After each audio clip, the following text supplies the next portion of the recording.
So I'll count it off. 1, 2, 1, 2, 3, 4. 1, 2, 3. Just let's go. 1, 2, 3, go. 1, 2, 3, 4. 1, 2, 3, 4. 1, 2, 3, 4.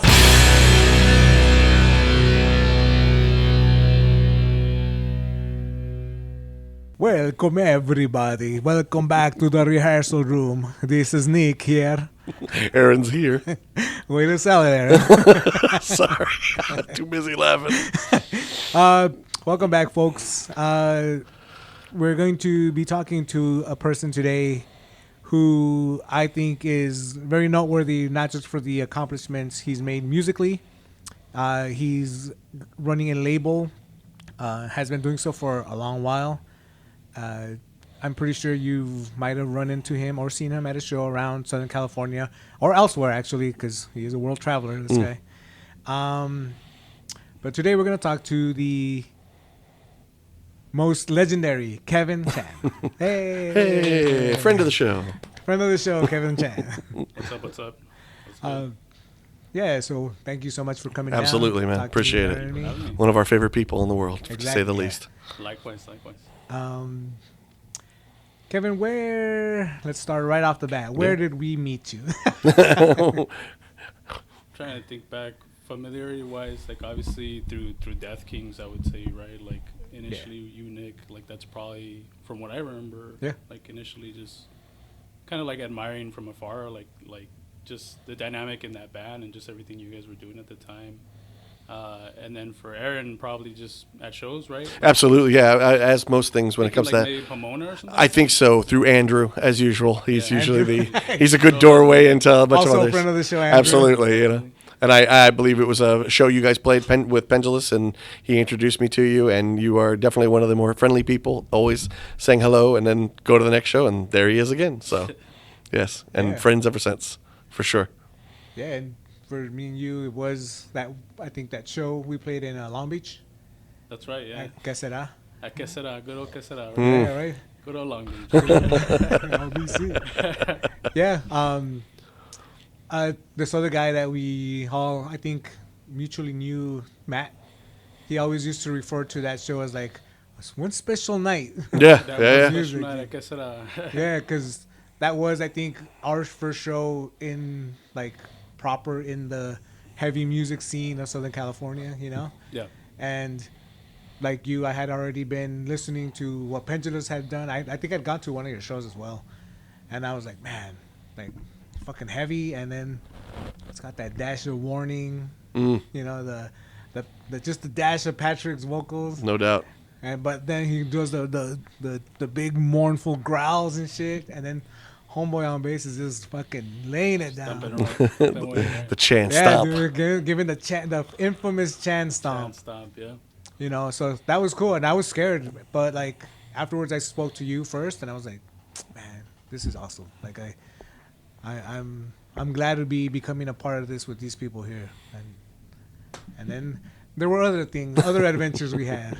No, definitely, like, first impressions, I remember, like, just seeing Aaron around at a lot of shows. I mean, both of you, but more notably, like, I've always noticed, like, Aaron's always been such a supportive person just everywhere, always supporting a lot of the same bands and same genres that we both listen to, that we all listen to together, right? And so that always stood out to me, like, initially when I first met Aaron, like, wow, this guy's really supportive. Wow, this guy's always at the front at a lot of shows, a lot of bands, a lot of things that I enjoy. So just having that commonality, you know, is kind of like my introduction to Aaron, and just, I don't know, like getting to know him over the years. I'm so fortunate that we live close to one another, and that obviously we're all close and like great friends nowadays. But it's been kind of cool just having you as a support, literally 10, 15 minutes away. Obviously now with the sports stuff. Of course. Like, Absolutely. That shit's cool. And, you know, obviously you too, Nick, like we're always shooting the shit at your pad, just like catching up on life and shit too. So I feel fortunate just knowing you both and just humbled by having great friends like you both. Same. Absolutely. No. Like Likewise, said, man. Definitely the sentiment goes both ways, and you know, I definitely appreciate having you both in my life. But it's cool that you guys are doing this with the podcast and having this platform for people locally in this community, just people that are really putting their best foot forward and kind of just being pillars. And so I'm Yeah. honored that you guys even see me in that same light. Oh, absolutely, Hell yeah. man. No, I'll put a yeah, spotlight yeah. on it, you know? We told you that you were on the short list, so it's cool to be able to make time and like get to pick at you a little bit more, maybe in ways that we might have already, but it's always good kind of relaying those stories to one another again, because again, it's what got us to know you and it's what got us to love you, Yeah. So with that, Spread the Chan love. yeah. So with that, where does Kevin start off? I'd say like a good starting point for me, and it's like back in when I had a mixed upbringing, right? Because I spent a lot of years living here in the States. I was born here, but I actually spent a lot of like elementary school years both here and in Mexico. So I have a big part of my upbringing took place in Zacatecas, central Mexico. Yeah. During that time, it was kind of hard to kind of stay rooted and grounded to a lot of the music that I started getting into, going back and forth. Without the internet over there in Zacatecas, it was hard to come by music. So either you would get bootleg music, Bootlegs, hell yeah. local swap meets type of situations, but like generally it was expensive to pick up a CD, so like if I wanted something, I really had to think ahead of time, like, hey, one thing that I need to pick up. But at the time I had just stopped listening to like, your average pop, mainstream music, and kind of transitioned into new metal. So like I really enjoyed Korn, Slipknot. I see, like I grew up in that era of like middle school where that was really trending and happening. Yeah. And so well, I like gravitated. what age kind of were you at that I'd point? say probably like 12 years old. Probably 12. 12 years old. I was Right. still kind of right about to move back to like the East LA area, or just like LA in general, 562 area code. And I remember very vividly like going to the store, and this is a little bit embarrassing to admit, but I wanted to pick up a Placebo record. Oh, hell like, yeah. Dude, love Placebo. What you would equate to like, I don't know, the more mainstream like music store there. It's kind of limited by what you had, but Sure. it wasn't in stock. So I ended up picking up I think Linkin Park or something like that, and that was kind of like, it wasn't necessarily a gateway, but like kind of the first albums I remember picking up. That I remember picking up Korn's Issues, like at Sam Goody or something over here. My cousin was kind of like a gateway. He got me into like stuff like Deftones. Like he was listening to like Eminem, so he liked a lot of hip hop, but he also gravitated towards like darker new metal stuff, I guess.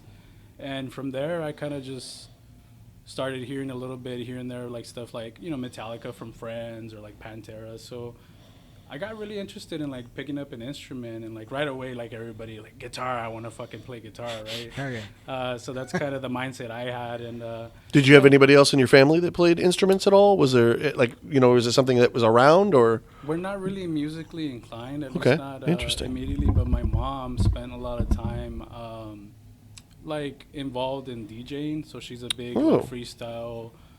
She used to DJ back in the day here in LA and also in Zacatecas, but she promoted a lot of nightlife here in the States in LA and also back home. So back home she had a nightclub that she ran for a few years. It was really popular. Oh wow, That's cool. But she used to really like to DJ, so she had the turntables. She had a lot of that old school music from back in the day. I remember, maybe not knowing the terms or the names, but she like listening to like Egyptian Lover, like Stevie B, like a lot of shit like that was playing in the background at the house. So like music was constantly bumping nice. at the house. And That's cool. Kind of like early vivid memories of living in Zacatecas as a kid. I remember that was always going on in the background. There was always a lot of music, boxes of music, because my mom used to buy insane amounts of music for the nightclub, because obviously got the internet, Sure, yeah. MP3s. She invested quite a lot of money into equipment for like sound systems and stuff like that. Yeah. But she always groomed me to kind of be like a DJ. She was like, "Mijo, one day I'm gonna teach you. You're gonna learn from the best DJs. You're gonna be this and You're gonna that." learn how to scratch like a pro. The ones and the twos. Exactly. So like that was kind of like the life that she had planned for me. But I think that kind of was kind of like a nice groundwork for like my interest in music, and personally sharing like our household at the time, like.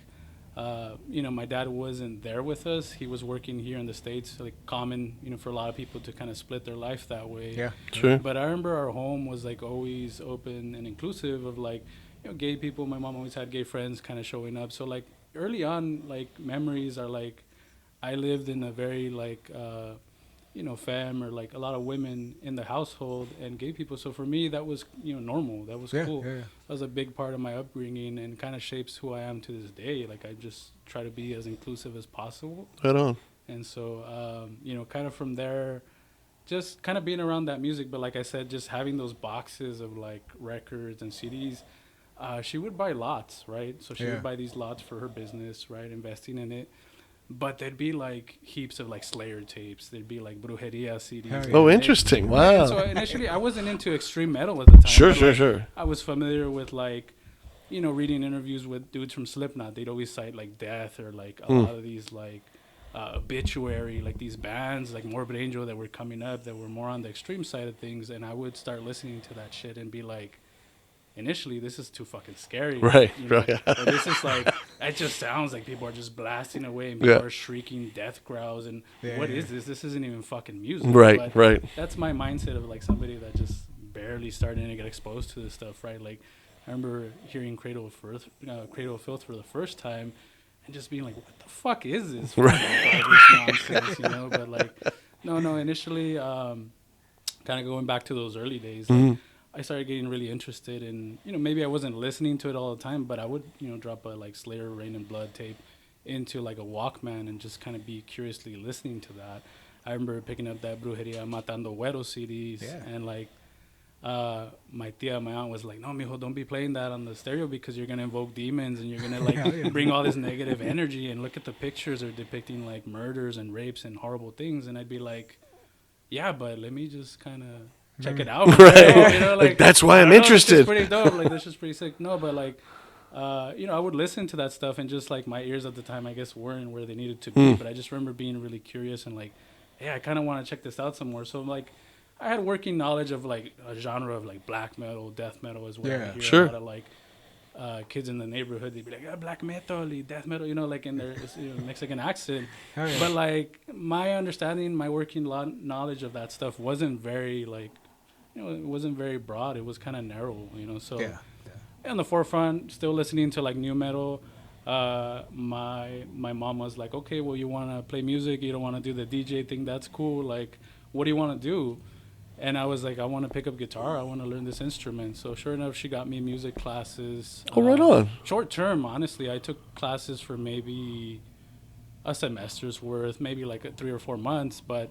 I wouldn't say that I'm like very music theory inclined or like I'm not like the best musician, but it kind of laid a groundwork for who I am now as a musician, my voice, and kind of just a lot of the stuff that helped me figure out who I am as a musician and what styles I like.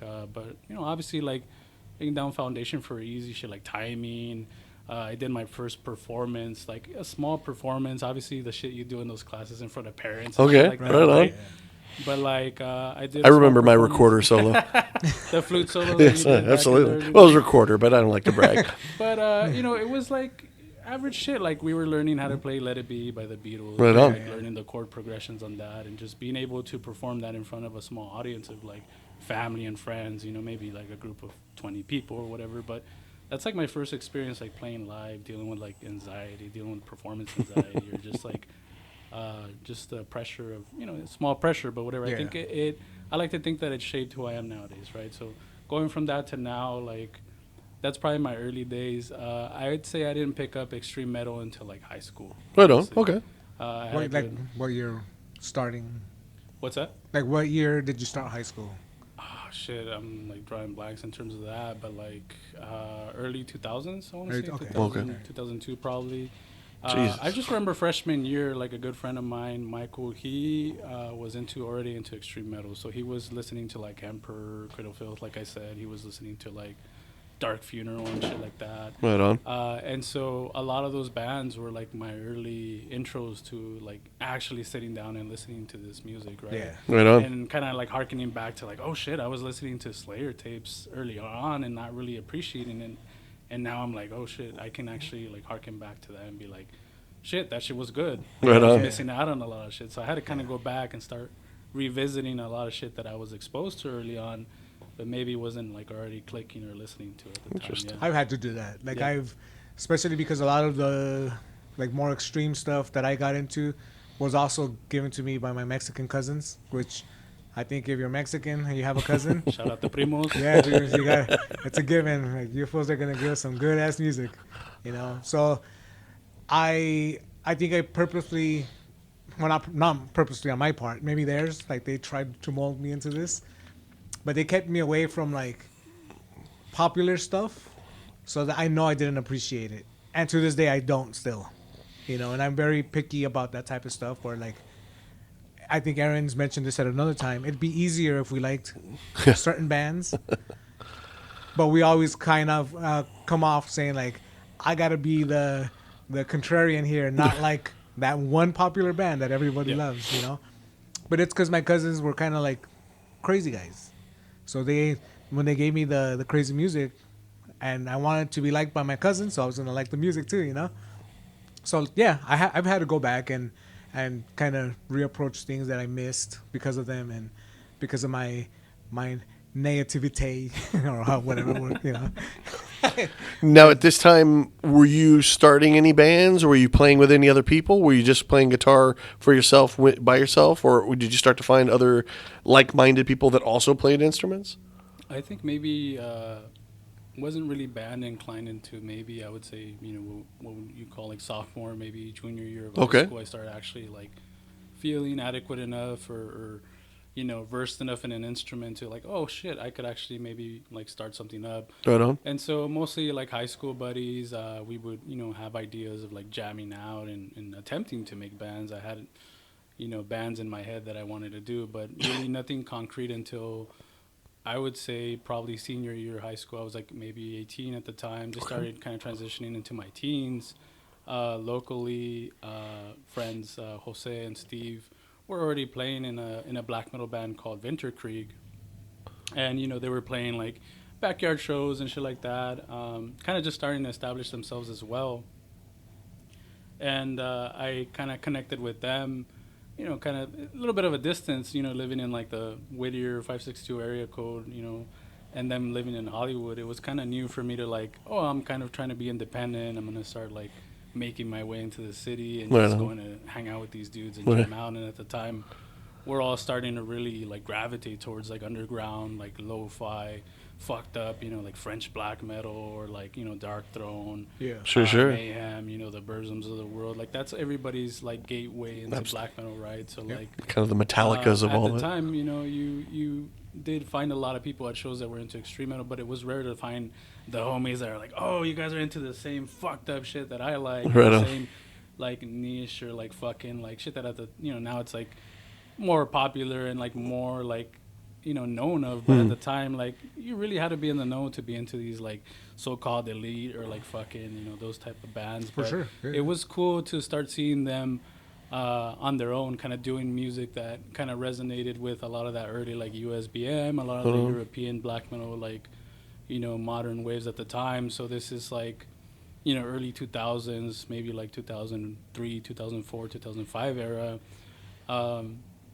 where I was like, okay, these are the guys that I'm going to form a band with. These are the guys that ethically, like ideologically, like we stand for the same shit. They're into the same shit. So, you know, Steve was kind of like the older brother for us because me and Jose are like similar in age. But like Steve was the older head, the older brother that's like kind of guiding you, mentoring you, and like to this day very much close to me. We actually lived together for a long time. We were roommates. But yeah, those two cats were like the Hollywood, you know, scene connection or community for me because through them I started just venturing out and meeting a lot of like-minded people, a lot of people that were already establishing themselves in that community, right? And so like any other band that kind of just absorbs members from other projects, like, you know, we were like, hey, we were doing a whole new band, like let's just name it, start from scratch, right? And like it was very very vogue or in fashion at the time to make like Latin, like, you know, derivative or like inspired band names because it's so hard to name a band already in English, right? So, and you know, for like obvious reasons, you know, like you don't want to do like a Spear of Wrath like type thing because obviously you're doing Spear of Longinus has like connotations to like Christian religion, but it also has like Nazi occult, like, you know, themes. So like it was kind of hard for me, like thematically, what is it gonna represent, like the ultimate fuck you to like religion, you know, kind of like very very childish kind of, I would say, like, you know, ways of thinking of things. But to me that was like what am I going to name this band that's going to represent that? And to me, like the ultimate form of that was the spear in the side of Christ, right? Right. So I was like, what is the term for that in Latin, or what's the Latin rooted term for those things? And turns out like spiculum erratus, maybe the pronunciation is kind of off, but I was looking into it. It's like a spiculum erratus type of thing, but essentially what it is, it's a fuck you to like religion and Christianity. So that was my take on it, right? But like that religious themed or like kind of inverted themed black metal was really Oh, popular yeah. at the time. Oh, yeah. That's Omega, got like Catharsis. So like we were all into those bands. That played a big part into what we were doing, Watain, things like that. Right so on. not just that, but like I would say USBM in general, and I don't like to like just isolate things geographically like that, but that was a huge fucking influence for us as musicians. We were fans of all those projects, so we just kind of wanted to carry on forward with what they were already doing. And I'm talking about bands like Judas Iscariot, like Leviathan, like Krieg, just a lot of those early bands for me that were formative in those years. Very cool. So that was kind of the first real band that I would say was actively rehearsing, actively trying to record, and actively trying to play shows locally. Nice. But that was gonna be my next point. Did you guys play many shows? Yeah, so ones that stick out for that project, maybe not immediately, but after some time of like getting established and getting to play some shows, we got to open that show locally that Dan Dismal put on through Church of Eighth Day. We played opening for Marduk. I think that was probably the biggest show we had with that band locally. There was a huge crowd that night. Hell yeah. And it's kind of funny because at the end of the night, some incident went down in the mosh pit, and I think somebody pulled like a mace or like something because somebody was burning a church, not a church, but a Bible, a Bible in the pit, and wishful thinking. they cleared the entire venue. Like I remember Marduk was playing in a room full of mace and like I don't know what kind of gas that was or whatever it was. Right. I don't know what it was because everybody left, but they were playing with like no covering on their face, and nobody was flinching. Everybody cleared out because you couldn't stand in that venue and like breathe in whatever was going on. But to their credit, they just kept on fucking going. But up until that point when they were headlining, like it was a packed venue. I remember Noct Mystium was really big at the time. They were on the bill. I think Mantic Ritual was kind of popular at the time, right? That band was playing there. Merrimack, a French black metal band, kind of prominent nowadays. They were on the bill, and I just remember like these really tall European tree-looking dudes just walking around the crowd, full of corpse paint, just like us, So, oddly enough, that sticks out as like one of the more like eventful performances that we had. Yeah. We also got invited to play Rites of Darkness out in San Antonio. That was out of state in Texas. A lot of big bands, from nowadays played. I think Disma, Cruciamentum were on there. Wow. Impiety from, I think, Singapore was on that. So it was kind of like a bigger fest that had a lot of these like overseas bands playing. And so that was kind of cool to be a part of that. I think Blasphemo Fagger from Italy was on that. So a nice selection of bands that are, kind of in that wheelhouse of like war metal, death metal nowadays. It was kind of cool to be a part of that show. That's cool. How long have you guys been a band at this point? That was kind of towards the, I think I would say maybe 4, 5, 6 years into being a band. Okay. So Shit. I think at that point we already had our first album under our belt. We had a split CD put out. So, kind of like already in that like core prominent years of what we were doing as a band. Right on. To be invited to these kind of events was kind of cool. And initially when I got the logo made for that band, it was made by Kyle from Nightbringer, which now a lot of people know him from that band Aklis nowadays. Yeah. That band is really prominent these days, but he did the logo for that project, and so I really like his aesthetic, his eye for logo work and everything, and so that kind of played into another performance that we had that was kind of, for us, really memorable. We got invited to play like a typical woods outdoor fucking like festival type of situation, but this was like out in like near Colorado Springs. Like it was deep in the woods, and so kind of like a weird I guess situation or place to play, but interestingly enough, like it was cool. Nightbringer was on that lineup, so a lot of these like again USBM bands that were coming up, they were one of the more prominent ones at the time. I want to say at some point, bands like Krieg or Leviathan or Rest were invited to be a part of it. I'm not sure if they took part of the performances, but that festival had several iterations and years. And I just remember, and not to touch too much into those topics, but some of these bands had sketchy leanings or people that are into those sketchy things. And, as a person of color, it's kind of interesting to be put in that situation remotely. Being in the middle of nowhere with like maybe anywhere from like 50 to 100 attendees camping out and kind of trying to be a part of this thing that like is being put on every year. It's not to say that it had ideological leanings or anything like that, but there were certainly people that were into certain things there. Right. And so I just remember after we performed that night, I was standing, the stage had a kind of like a weird setup. It was atop a hill, and then at the bottom of the hill there was like a little creek running through it, small, like crossing the creek, but you had to fucking lug amps and like equipment across the thing with like a plank, like kind of running through it, right? So I just remember that shit. Yeah, and they had like tiki torches. Well, again, the connotations different with tiki torches, right? But like it was tiki torches. It was like a tarp stage, makeshift stage. But to their credit, like it is what it is. It's like a PA out in the middle of nowhere. Yeah, generators and shit. Yeah, shit was raining. There was a generator. Like it's a weird situation, but I just remember kind of sitting there with my gear and kind of some people I didn't know mean mugging me, and it was like, oh, there's tiki torches, it's dark, there's no light, they're turning off all the generators. You ain't from around here, yeah. So it's very much like a stare down contest. But, your amps will not replace us. I will say, like, somebody did get stabbed that night. Oh, and like we were very far away from like the nearest hospital. I think it was like 2 hours away. Ooh. But like kind of intimidating kind of place to be sure at that time for somebody that like this gets said a lot, like how do you deal with like being in those situations? And I don't think this gets talked enough about nowadays, but I agree. Back in the day the mindset was like, hey, if we happen to be on a bill, because you didn't always know you were going to be playing with these type of bands. Yep. Sure. The resources weren't there. But at the same time, like, if we happen to be in that situation, let's upstage them. Like, let's play better. Let's show them that you can do this. 100%. Maybe adhering to more, at its core, more, I don't want to say fucking black metal core or whatever ideals, but to me, it's never been understood, like, how something like NSBM can be in that wheelhouse of black metal, because at its core, you're life affirming. You're trying to put life over something because of race, right? So you're trying to say, well, I want prosperity and I want this to be this way, but that's not congruent with like black metal. That's not congruent with like worshiping death. At that point, you might as well be playing like Christian white metal or like life affirming metal, because to me it doesn't make sense.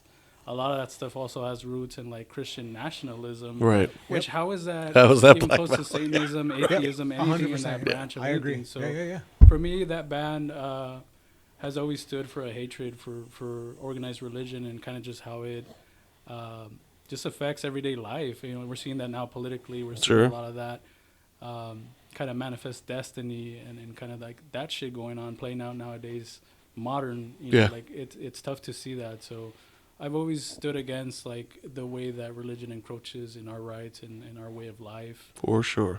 So that band has always kind of stood for that, right? Right on. Yeah, but this is a sentiment that I've heard from older heads and musicians that have played on mixed bills or bills where you didn't know that type of situation was going to play out. Like they've all echoed that sentiment that like you kind of played your ass off and you wanted to show them that like you could do it better and you could probably beat them at their game in the sense of like you're doing something better and you don't have to lean into those ideologies. You don't have to try to shock people into liking your shit, right. Yeah, I mean, substance over bullshit. Exactly. Yeah, exactly. I've certainly been in situations like that as well. Because around maybe that same time, I had joined the black metal band. That was not really accepted as a black metal band, even though like the guitarist that I was paired up with wasn't probably one of the more infamous black metal bands from East LA, for the wrong reasons too, right? And they shall go unnamed. But, and he wasn't into that type of shit at all. But like we had to always put up with the fact that like that dude did come from that band, and that band eventually became what they were, and I had to answer for that sometimes. Right. And I was just some again, according to the vernacular of the time that I heard, some punk poser in the black metal scene, you know?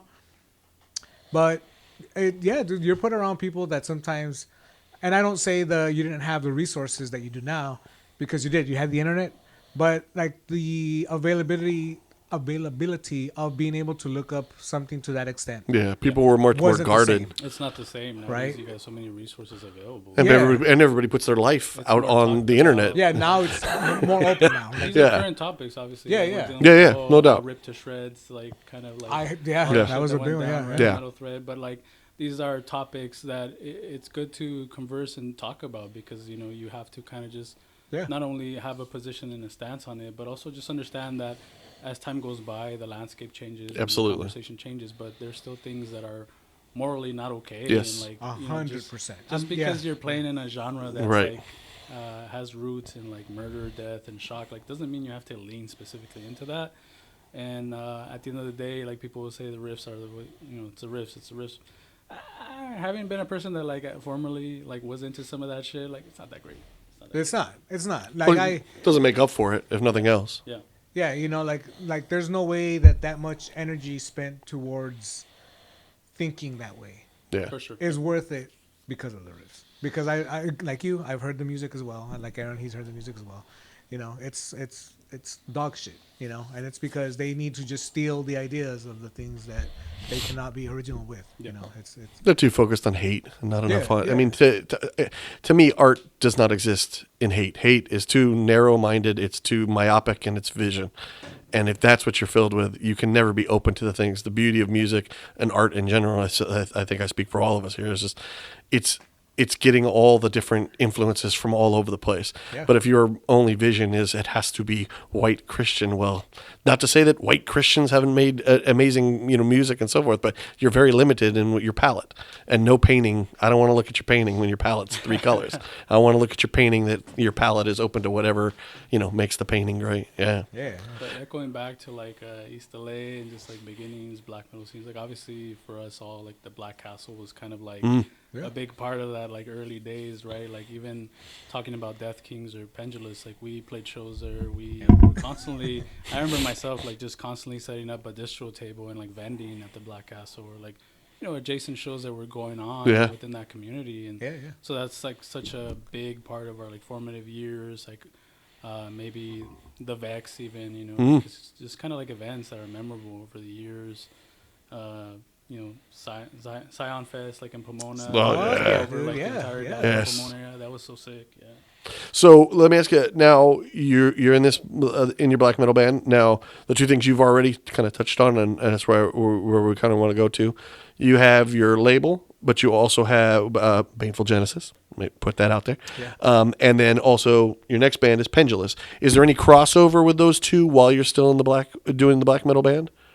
If memory serves, like, yeah, we were kind of not immediately doing things at the same time, but, Okay. The band before Pendulous, Donai's Requiem was active. We, like a lot of bands kind of starting out, we did the pay-to-play shit, but it put us in situations where we were playing at the Whiskey with, like, Candlemass or, like, we got to play with Watain in San Diego, right? We were doing this shit where, like, you got to pay to play or whatever, but it kind of just, like, put us in a situation where we were playing with these bands that we had no business playing with, right? Like Yeah, Daylight yeah. Dies, Swallow the Sun. Like, that was fucking sick to be experiencing that in an early age. Sure. When I'm still barely establishing myself not only as a musician, but just part of the community. And, Yeah. the infamous Showcase Theater. Like, I remember that Love band showcase. pre-Pendulous. Like, we got to play with Catatonia at the Showcase Wow. Theater, like, I think at least once or twice. And so Nice.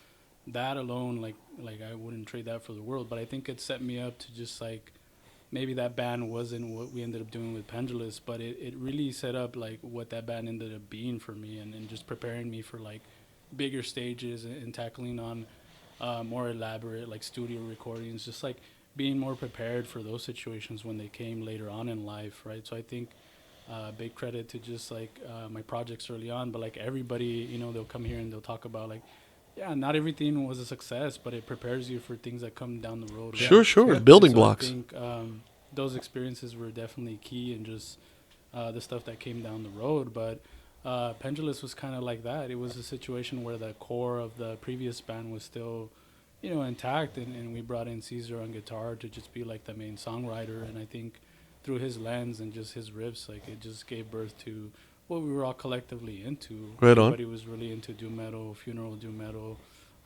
Like we mentioned earlier, Warning being like a big influence for that band, right? Me personally, in a big, it kind of segs into like the beginning of my label. Like my first release was Mournful Congregation tape, which I had just really started gravitating towards doom metal, funeral doom metal, because I like that aspect, that really sorrowful, like gloomy side of shit, right? Fuck yeah. I think early on for me, I started listening to stuff like Dusk, like Worship was one of the first bands that I got into. But finding like-minded individuals that all, again, were listening to like this really niche, like fucking genre. Right. That was kind of key to just starting with what we started doing with Pendulous. But again, we all like Deftones and new metal stuff. So Sure. it was kind of cool having that similar background, but still retaining what made extreme metal that. And with Pendulous, it was cool because not only were we throwing like funeral doom influences, but we were all very much into black metal. We were all into the same band. So having those influences shine and then being, when to throw a little bit of other stuff like post-rock or post-punk, kind of just shaping and forming the sound for that band, yeah. Right on. And then with the Baneful Genesis, you say this is around the same time with the Pendulous. What is it? What's the impetus? What makes you say, I'd like to start a label? Or like you said, Mournful Congregation being the first thing you put out. Was it just simply like, I want to put out a Mournful Congregation album? Or was this a bigger idea all along? Like, I'd like to start a label. Like, No, how does that all start? Yeah, I'd like to like really credit probably my mentor, and like I had a friend that I was just kind of pen pals with. Back in the day, very very common to have a pen pal like in another state, right? And so this dude, he ran a record label that was one of the first releases they did was an Akitsa record. Okay. You fuck with I love those right, guys. he did a Sang Nordique on vinyl. Fuck yeah. And at the time, I was still very new with the format vinyl. Like I was very much the guy that would order like shit from Regimental Records, like 3 for 25 CDs. Like that was the way that I got really into what we mentioned before, like the French black metal For shit sure. that was coming up. Anti-Eos, Mutilation, Black Tempest, all that shit, right? But initially, like this cat, I was probably in my teens, right? I had no business like being into a lot of shit or trying to start a record label. I think I was like maybe formally like 15 when I first got the idea to like, hey, let me order wholesale. Let me, at the time, just doing a distro. So like just mail order distro. Sure. I wasn't putting out releases. I was like, I like collecting music. How can I not only collect music but also make a little money off of it? Hell yeah. So at the time, it was just supposed to feed a hobby of mine of collecting music.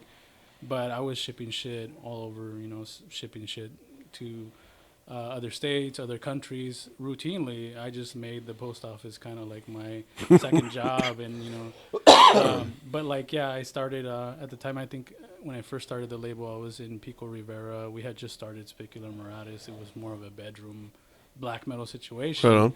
But I remember having boxes of tapes that I would order wholesale from like Nuclear War Now. I was trading routinely with like Hell's Headbangers, a lot of these labels, and mail orders that kind of just, I remember always buying from as a fan. And now we were collaborating, we were trading, we were exchanging music, stuff that I was putting out. Very cool. Initially, like I said, doing tapes. But that contact came through that label, Meurtre Noir was, I don't know how to pronounce the French on that, but this cat was like, again, doing the Kitsa record. He was putting out tapes. He was very busy, and he had started talking to Mournful Congregation, which at the time I had just started listening to and I started being a fan of. And he said, hey, I have this opportunity of doing a tape version of the Monad of Creation. And like, you mentioned you might want to do a label. Like, would you want to co-release that? And in my head, I'm like, get the fuck out. Like, like that's a fucking huge opportunity. But like, wow. Where do you start? Like, how do you Yeah, get the resources, right. Where do you get the head to like, oh, I'm going to do this, do that? So it was kind of cool initially.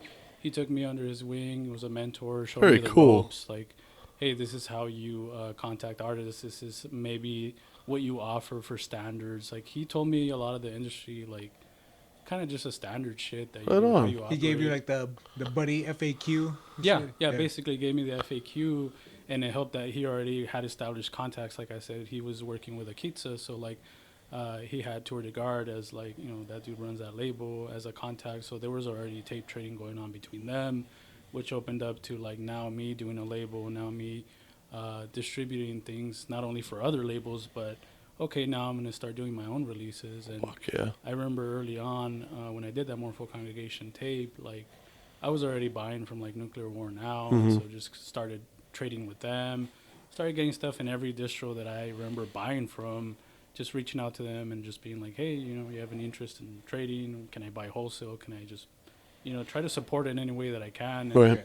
that's the early mindset I remember from like starting a label, learning how to do a label. Was a lot of the people networked and were connected and gave a fuck about sharing resources, Sure. about like making sure we're all doing our part collectively, talking openly about standards, what's expected from bands, what's expected from you as a label in this, you know, kind of like a more underground capacity. Yeah.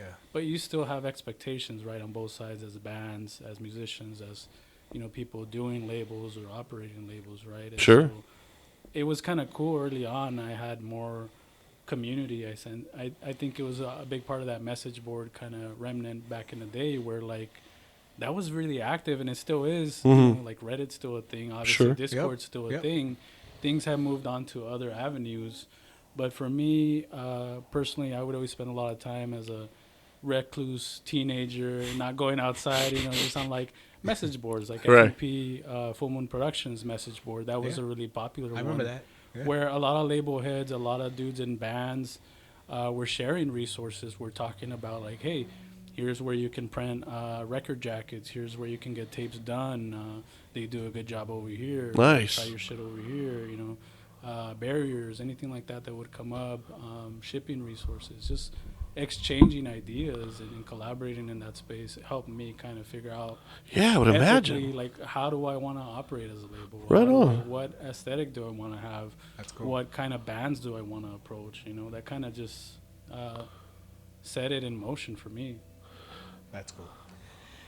So how do you build like the roster though? Like I get Mournful Congregation being the first.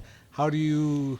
Is it just bands that you're a fan of already, or do you like look around and see what might be picking up steam in certain locations? Like, I think this is, you know, this gets brought up a lot because people are, you know, in bands specifically, they're like, hey, how do I get the attention of Yeah. somebody? How do I get somebody to listen to my shit, right? Sure.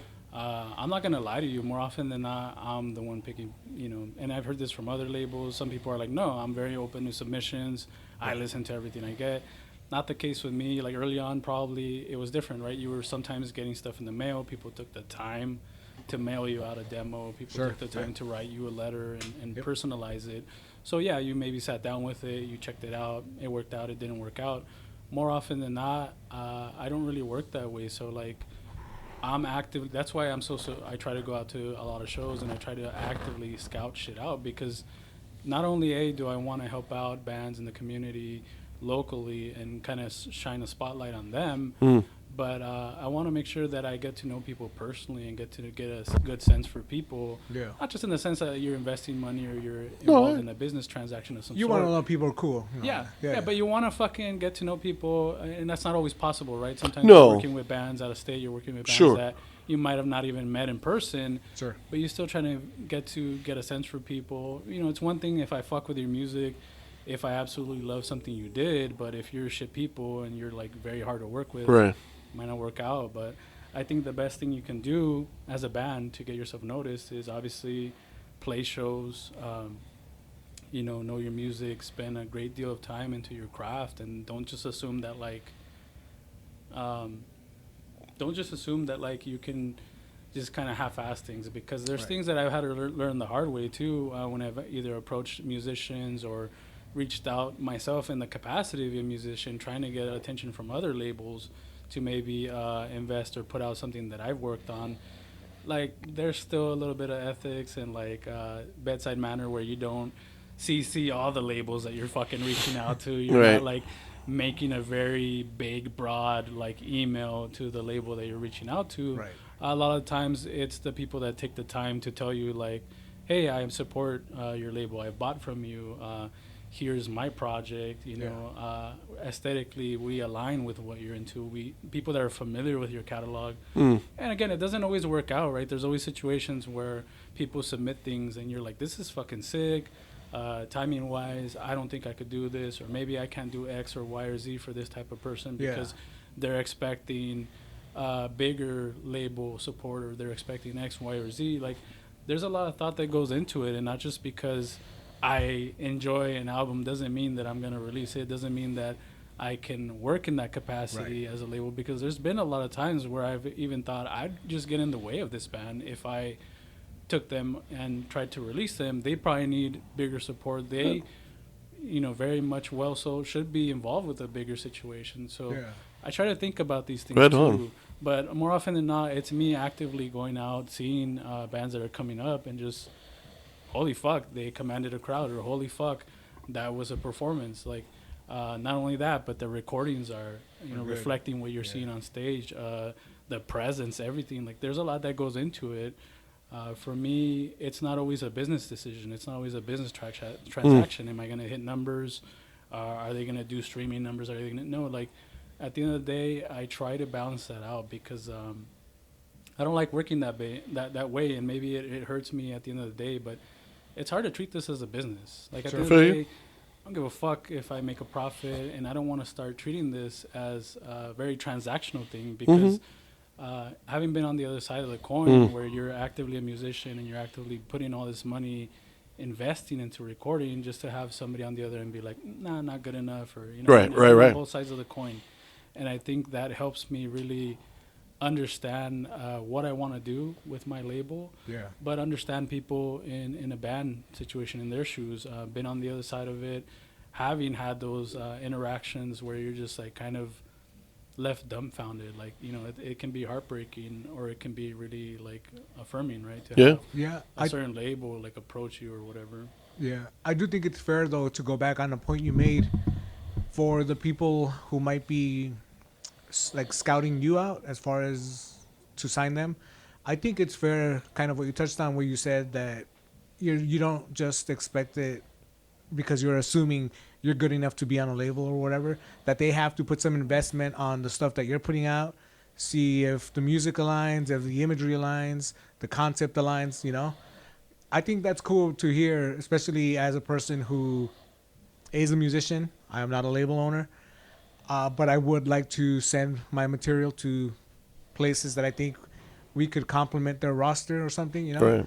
So I that's a good point. Like, I don't think people hear that enough, and I think it's something that, given the way the music industry, quotes and all, you know, being what it is, even on a smaller scale, on a medium scale, whatever, like, there's still a lot of work that bands have to do that people are just assuming for nowadays, you know. And I think that's cool that you kind of ask people to invest time in you, so that you can in turn, if it pans out, you can in turn work with them, you know. That's pretty cool. That's definitely you know, not a one-way street. I think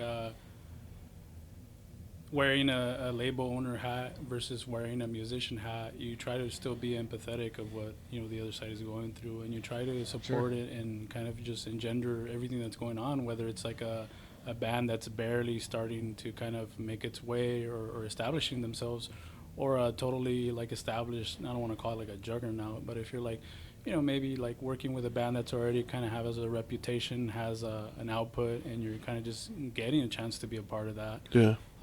It all just has to be a give and take, right? And I think at the end of the day, like, you're still asking somebody, whether it's a small underground operation, you're still asking somebody to invest $1,000, $2,000, $3,000, $4,000, $5,000 sometimes on a single release.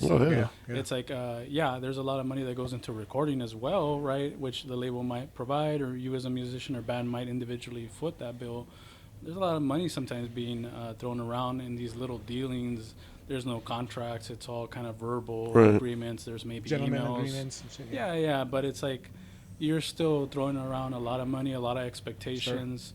that can be difficult sometimes on the side of like a label, because the band has their expectations, you have your expectations for how things go, and Right. things don't always work out the way that they're supposed to, or that you kind of see in your head. So I think for me, it's important to always talk about those things Sure. with bands and just people before you even start doing anything pre-press or starting to get things ready, get the ball rolling. That being said, I've been definitely put in situations where it gets uncomfortable, or, you know, maybe it's too high maintenance for me sometimes, Sure, you know, yeah. dealing with personalities, egos, and What? expectations again, right? Rock stars have egos? So that's always a balancing act, right? Like Sure. you're always kind of trying to figure that out. But I think for me, the thing that has helped me the most is just kind of centering ethically, how do I want to operate as a label? And I want to operate as a label that at the end of the day, I want people in bands to speak about me in the capacity of a label as being easy to work with, Right on. Yeah. as not really trying to compromise their vision or their artistic Right. ideas, because that's the last thing that I want to do, is to try to dictate things or to try to sway somebody away from what they had in mind. But I'm certainly going to try to collaborate and try to help you out in the process. Supportive if is- you need it. Yeah. Yeah. Yeah.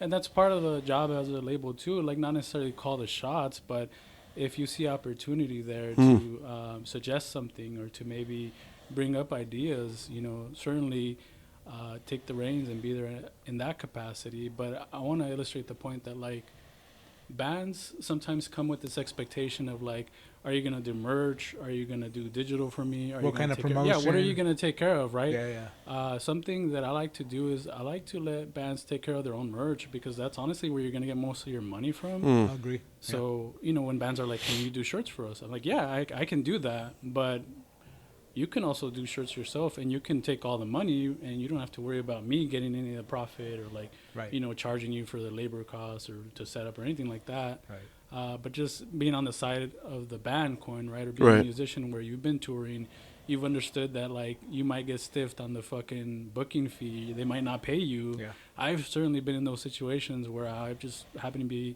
fortunate that we had band merch to rely on Right. to sell off to make gas money, or, like, you know, to get a place to stay for the night, right? Sure. Not only just in that capacity of just a musician, but I've also lugged around the distro and had all the fucking label shit, just in case we got put in that situation where, like, yeah, they stiffed us for the fucking fee that we were charging to just go Right. and play a show. And luckily that's worked out. We're like, oh shit, we actually made enough off of, like, label sales to get home and shit like that. That's cool. Smart, yeah. No, I love it. It sounds like you said, you've already established your beliefs, your ethics, what you want to do. So really, anybody stepping to you has got to either kind of meet you halfway on that sort of thing.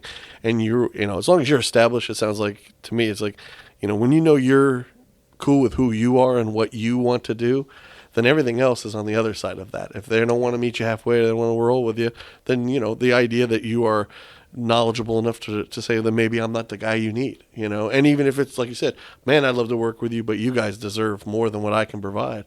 To be able to do that, it says a lot about your ethical standpoints, and I love that. I'm not surprised, as Nick and I both have known you for a very long time, you know. But yeah, that's very Yeah, cool. I think the integrity in what you're doing Yeah. always kind of comes through, you know, because I've never, since I knew about you and the label, I've never known you to be a person who takes advantage of the situations you've been put. Not like you don't take advantage of it where it's only beneficial to you, you know. And even if it looks that way or something, like people always know that you put a lot of work behind, like not just the releases, but like the shows you've helped put together and shit like that, you know. So I think that integrity kind of shows when people look at your work with the label, you know, the past bands that you've been a part of as well, you know. What do you have a mindset for, like, how a label's going to operate, like, now that we're kind of moving in the way that we are musically? I think, you know, maybe that's a bit of a loaded question in the sense of, like, modern day, like, barriers for labels versus, you know, barriers back in the day. Yeah, maybe that's it. Like, what are some of the changes? But what I are things would- you've seen change over the years? Yeah, I definitely say, like, yeah, I think part of that I've learned over the years has been that I very much want longevity in this game. You know, I want to make sure that I'm around, and obviously, like anybody, I've struggled with the idea of like, hey, when do I call it a day, or you know, maybe this isn't working out, or whatever the idea would be at the time to make me want to call it quits. That certainly happened several times over the course of the years. But I have seen that a lot too with these labels that pop up. You know, they get maybe big, they get attention, they have a good run. You know, sometimes they have a run of a few years, sometimes it's longer than that. But it's kind of hard. You know, you have to have humility and you have to be humble in this, because you do see that a lot. You see a lot of people kind of rise and fall. Yeah. And people get big heads. They get this big idea. They're like, oh, all of a sudden I can scale up. I can do this. I can do X and Y. I've certainly been in that position myself where things have started to kind of gravitate towards like, oh, this is kind of trending up. Maybe I should get busier. Maybe I should scale up. Maybe I should do these releases. Maybe I should try to do promo here and pay over here. Like you start getting these really grandiose ideas. And honestly, for me, the thing that's worked out, I don't have like an extensive, you know, super huge output the way some people do in a short time.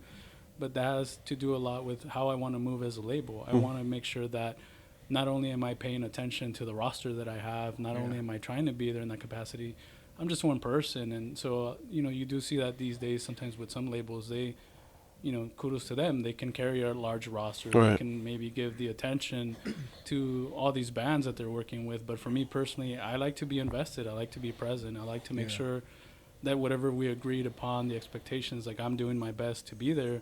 At the same, you know, same time, same token, it can be hard sometimes. You're dealing with friends, you're dealing with people that you've known for years and years and years. At least in my case, that's a lot of what my initial roster looked like. It was a combination of, obviously, like you said, how do you look for bands? How do you scout bands? Yeah.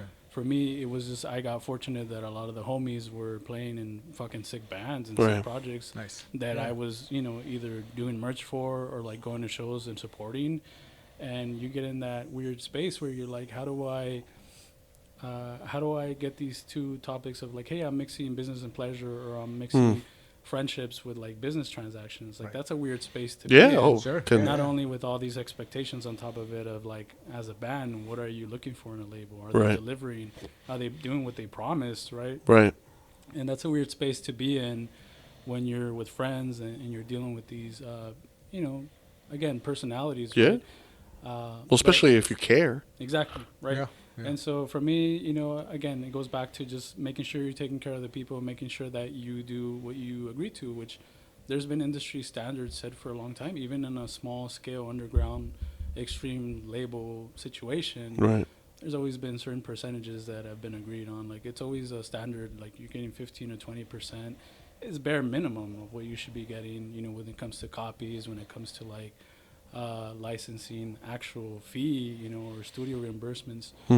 Like these are all things that are never going to be always on the table. You're not going to run into a lot of labels that operate this way. But certainly when I was first learning about it, again, being in those spaces where you're on message boards or you're talking to other label heads, there's a lot of information and knowledge being shared in those spaces where those terms, those agreements, those little bare minimums, they're not always there anymore. And especially newer cats that are getting into the game, maybe somebody didn't really have anybody kind of showing them the ropes or mentoring them or explaining these things to them, you know, and maybe my situation was a little more isolated and I just so happened to stumble upon a lot of people that were kind of in agreement with this stuff. But I do see that a lot nowadays where bands are unfortunately taken advantage of by people who are like asking them for thousands of dollars just to like, hey, let me release your stuff, but you're going to pay me a fee, or I'll do your CD, you give me €1,000. Like how that, you know, that doesn't work that way. It's not to say that you might not collaborate in a situation where somebody's investing in their own thing, but it's like, it's got to be situations where maybe you're paying for extra packaging, maybe you're paying for additional studio time, something like that, where it's agreed upon afterward or during the talks that like, you know, this is what you're getting from me, this is what I can help out with. I can probably extend myself this much financially, but once you start talking about these, you know, features or extras, the costs can get pretty, you know, pretty crazy up. I can imagine. About, you know, I've had projects that cost me anywhere from $4,000 to $5,000 for just one release, right? And I've had to kind of learn this the hard way too. Like we're talking about like Funeral Doom, talking about black metal with like really long play times. Like, this is a thing that gets brought up a lot in the label space. Like, are you doing a double record? Like, are you as a band planning like, hey, we're gonna do a record with you? Okay, but it's gonna be a double record, right? And again, Funeral Doom, the shit that we were doing, like that was a given, man. Yeah. Like, you were gonna do a long fucking record. But how do we fucking pay for that? Yeah. That's going to be $6,000. That's going to be $8,000 Because sometimes. yeah, whatever the normal is, Yeah. Double. you're gonna just times it by 2. Right. So, okay, yeah, you can limit it. You can make it more limited. It's going to Yeah. cut down on cost. But at the end of the day, it's still a double record. Yeah. I've been in those situations where I did a double record and several of them. But, like, early on where, you know, you kind of just eat up that cost. And if it doesn't do well, it doesn't do well. And you're just sitting there with, like, a bunch, you know, certainly know what that's like, just sitting on stuff. And you're just like, what the fuck do I do with this? So I think being on that side of the coin as a band where you're sitting on your own shit that a label gave you instead of money, you're like, what the fuck? And then on the other side of the coin too, where you're like, you gave a band all their copies and maybe they're sitting on it, or maybe they went on tour and they fucking moved all of it. Right. And now they're like, hey, can you give us more? And it's like, yeah, but I already gave you whatever we agreed upon. Like, how do you want to move now? Okay, cool, we're friendly. Maybe you invested a little bit into it. I'll just give you product. Or no, actually, we do need a tour, and then we do need friendly reconciliation of price and stuff. Yeah, like you might get into those conversations, and I try to do that openly with bands. Like, hey, if your record does well enough and it sells out, can we do a repress? Okay, cool. There's gonna be a repress that's already in the terms, and again, these are verbal terms. These are not contract. You know, there's nothing other than maybe an email or a DM conversation that's taking place, right? But I've been in situations like that where you agree upon a repress if it sells out, and you get maybe a bigger percentage of that repress, or maybe you actually get money this time, right? You might get a flat sum of like $500 or $600. Yeah. You get into territories again of like digital rights. Are you a label that is compensating bands for Bandcamp shit, right? Are you giving them some of these? Are you agreeing to, okay, maybe we'll do a split. Maybe I'll give you half of those digital rights. So you get into these weird territories now with other formats, licensing deals. There's certainly been a lot of situations where a label has licensed things out to other labels, and there was huge lump sums involved, and bands didn't even know about it. There's a lot of like handshake deals that go on, shit that go on without a band even knowing. You know, and there's a lot of licensing money in play now, right? Sure. Yeah. I mean, I'll probably shoot all of us in the foot right now. The very platform that we are on is notorious for licensing. Let's call it licensing mishaps. Let's call it that to these days. Oopsies. You know, little licensing oopsies. You know, so yeah, I mean, there's so much more at play in it, and it's, again, this is all stuff that a person running a label has to consider. It's not just, hey, here's my band, put it out. Right. You know, so I honestly appreciate that you're very forthcoming with the details like this, because I think a lot of people wonder about things like this, and they wonder about like, why can't this happen for me, or you know, I know my music's good enough, so like I already hit up all the labels, and these are things that, you know, people at your level have to deal with and consider, and it's a lot. It's like a lot of fucking details behind the fact. You know? Well, again, especially when you care and you have an ethical background behind it, that it's not about money. That it really is about, I want to curate this thing that I can be proud of at the end of the day, and say, this is, you know, in some ways, not in some ways, in every way, it represents you. You are the guy behind Baneful Genesis. Then that's got to represent you. You know, and trying to curate that so that it reflects your love of certain genres and so on and so forth. But also, like you said, dealing with good people, making sure that you're open and honest from the start.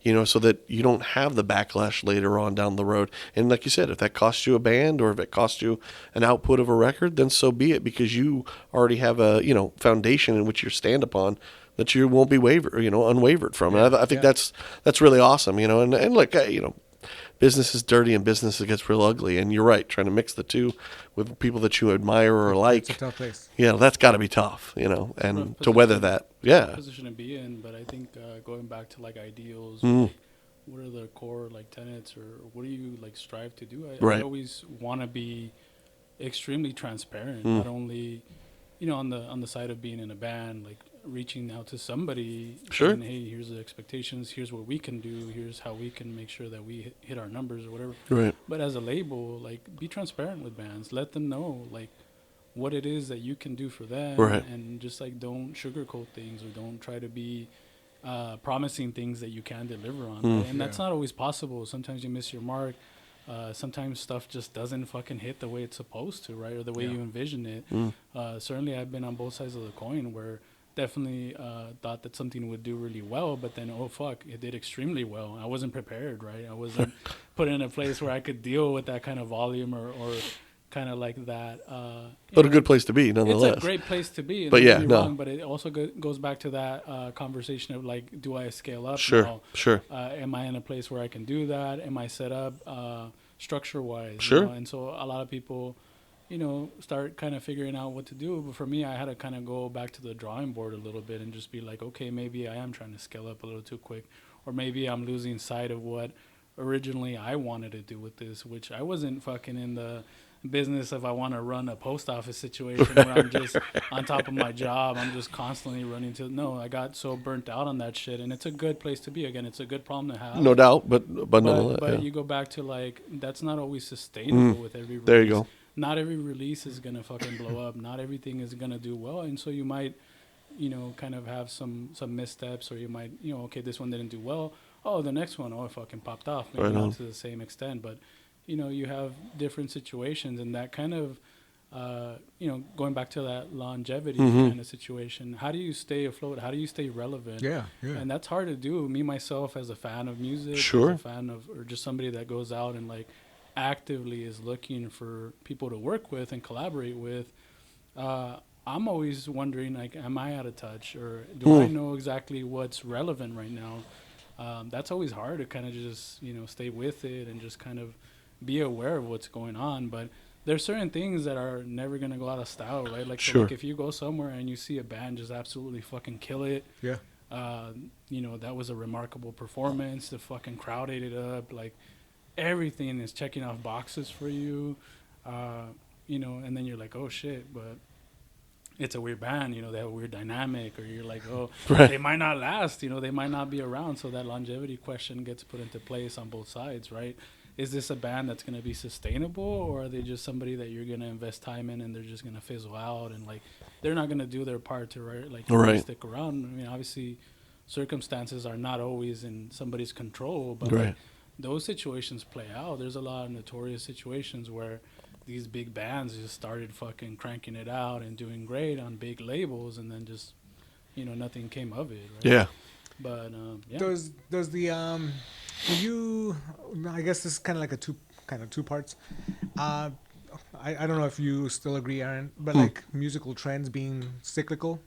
To a degree, yes, absolutely. I do think things come back around for sure. So the reason I mentioned that is, like, do you ever consider, like, maybe this band has it musically, and just with the members it's not all there, so maybe not right now, I'm not going to work with this band.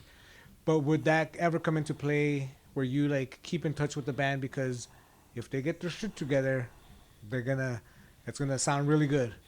And do you ever consider the fact that maybe music styles, aka also bands themselves, can be cyclical in popularity, or just in the type of attention that, you know, that caught you onto their scent first? What Nick's saying is he has a ska band coming up, and he really hopes you sign up. No, I'm hoping you like my ska band. Send me a demo. it's No, no. coming back around. I just I'm know gonna it. bring back big band. No, but yeah. How do you do, like, Like, you know? is that something that you ever consider, like, Yeah. when you go out to shows to see what you might keep up with?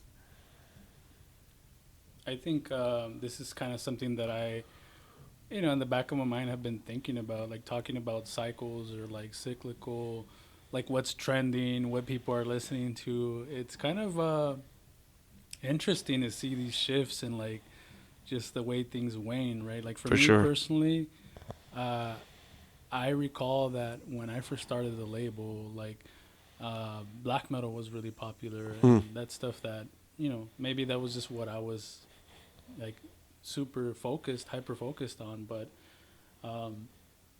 I kind of remember old school death metal not being a thing back then. Right, Where's right, that? right. Not To at all. be honest, Right. like, frankly, and I don't say this in No, any no. way to disrespect anybody, but I saw a lot of labels that were putting in hard work.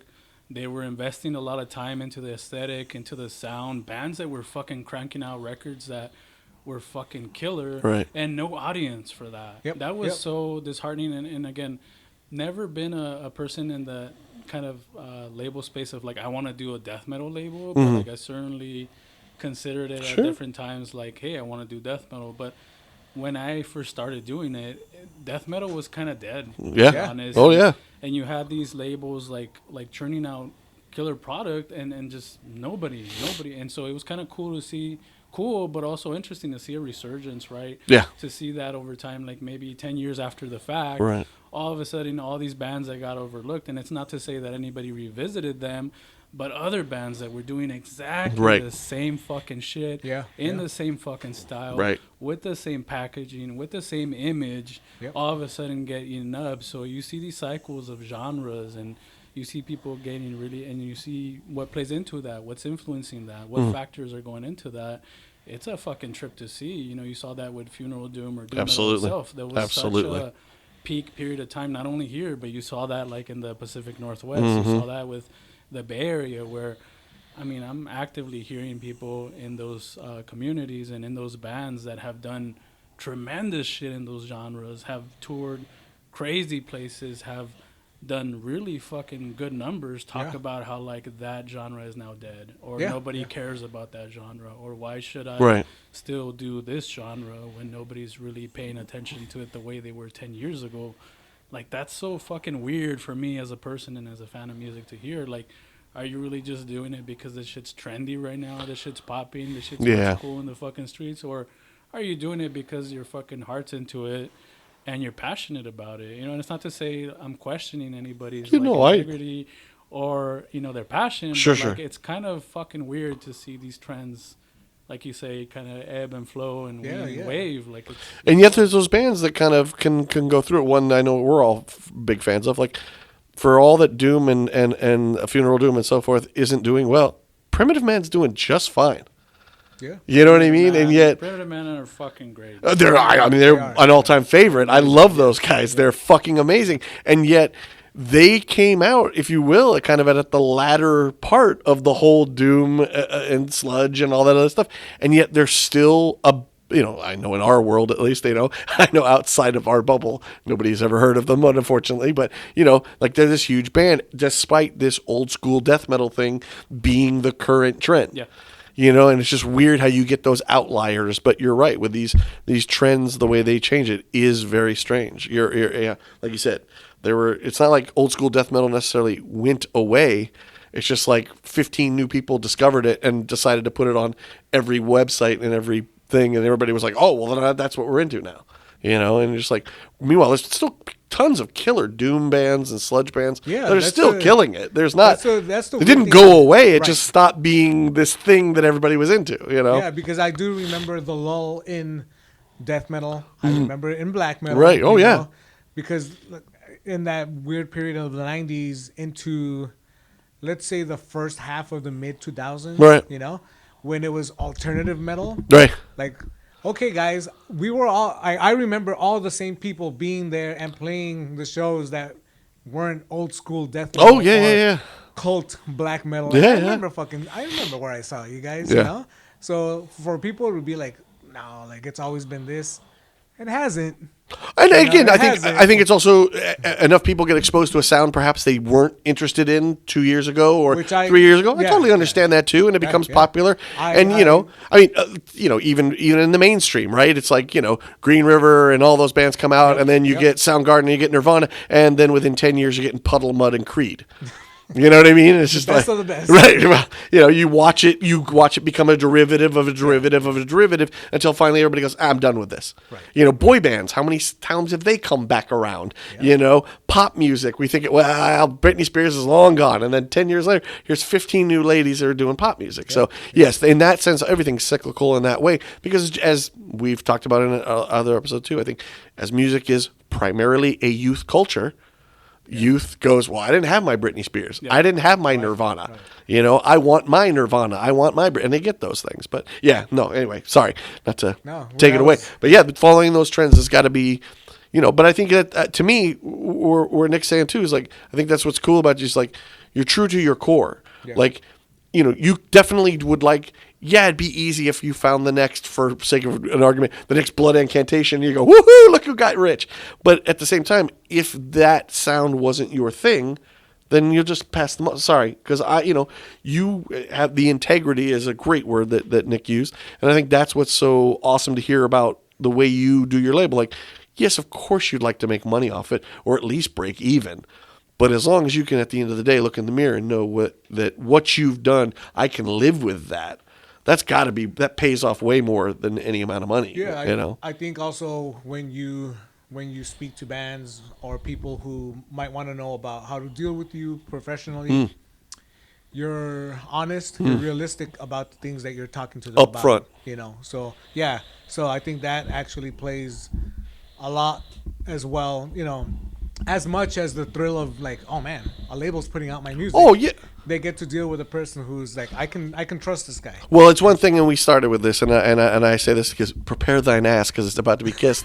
I mean, Kevin's a sweetheart. He's a nice guy. Like when you talk to him, he is genuinely interested in you and in whatever topic you're talking about. 100%. And I have seen him interact with bands, and and I don't mean this in the schmooze way. I mean, Kevin knows everybody.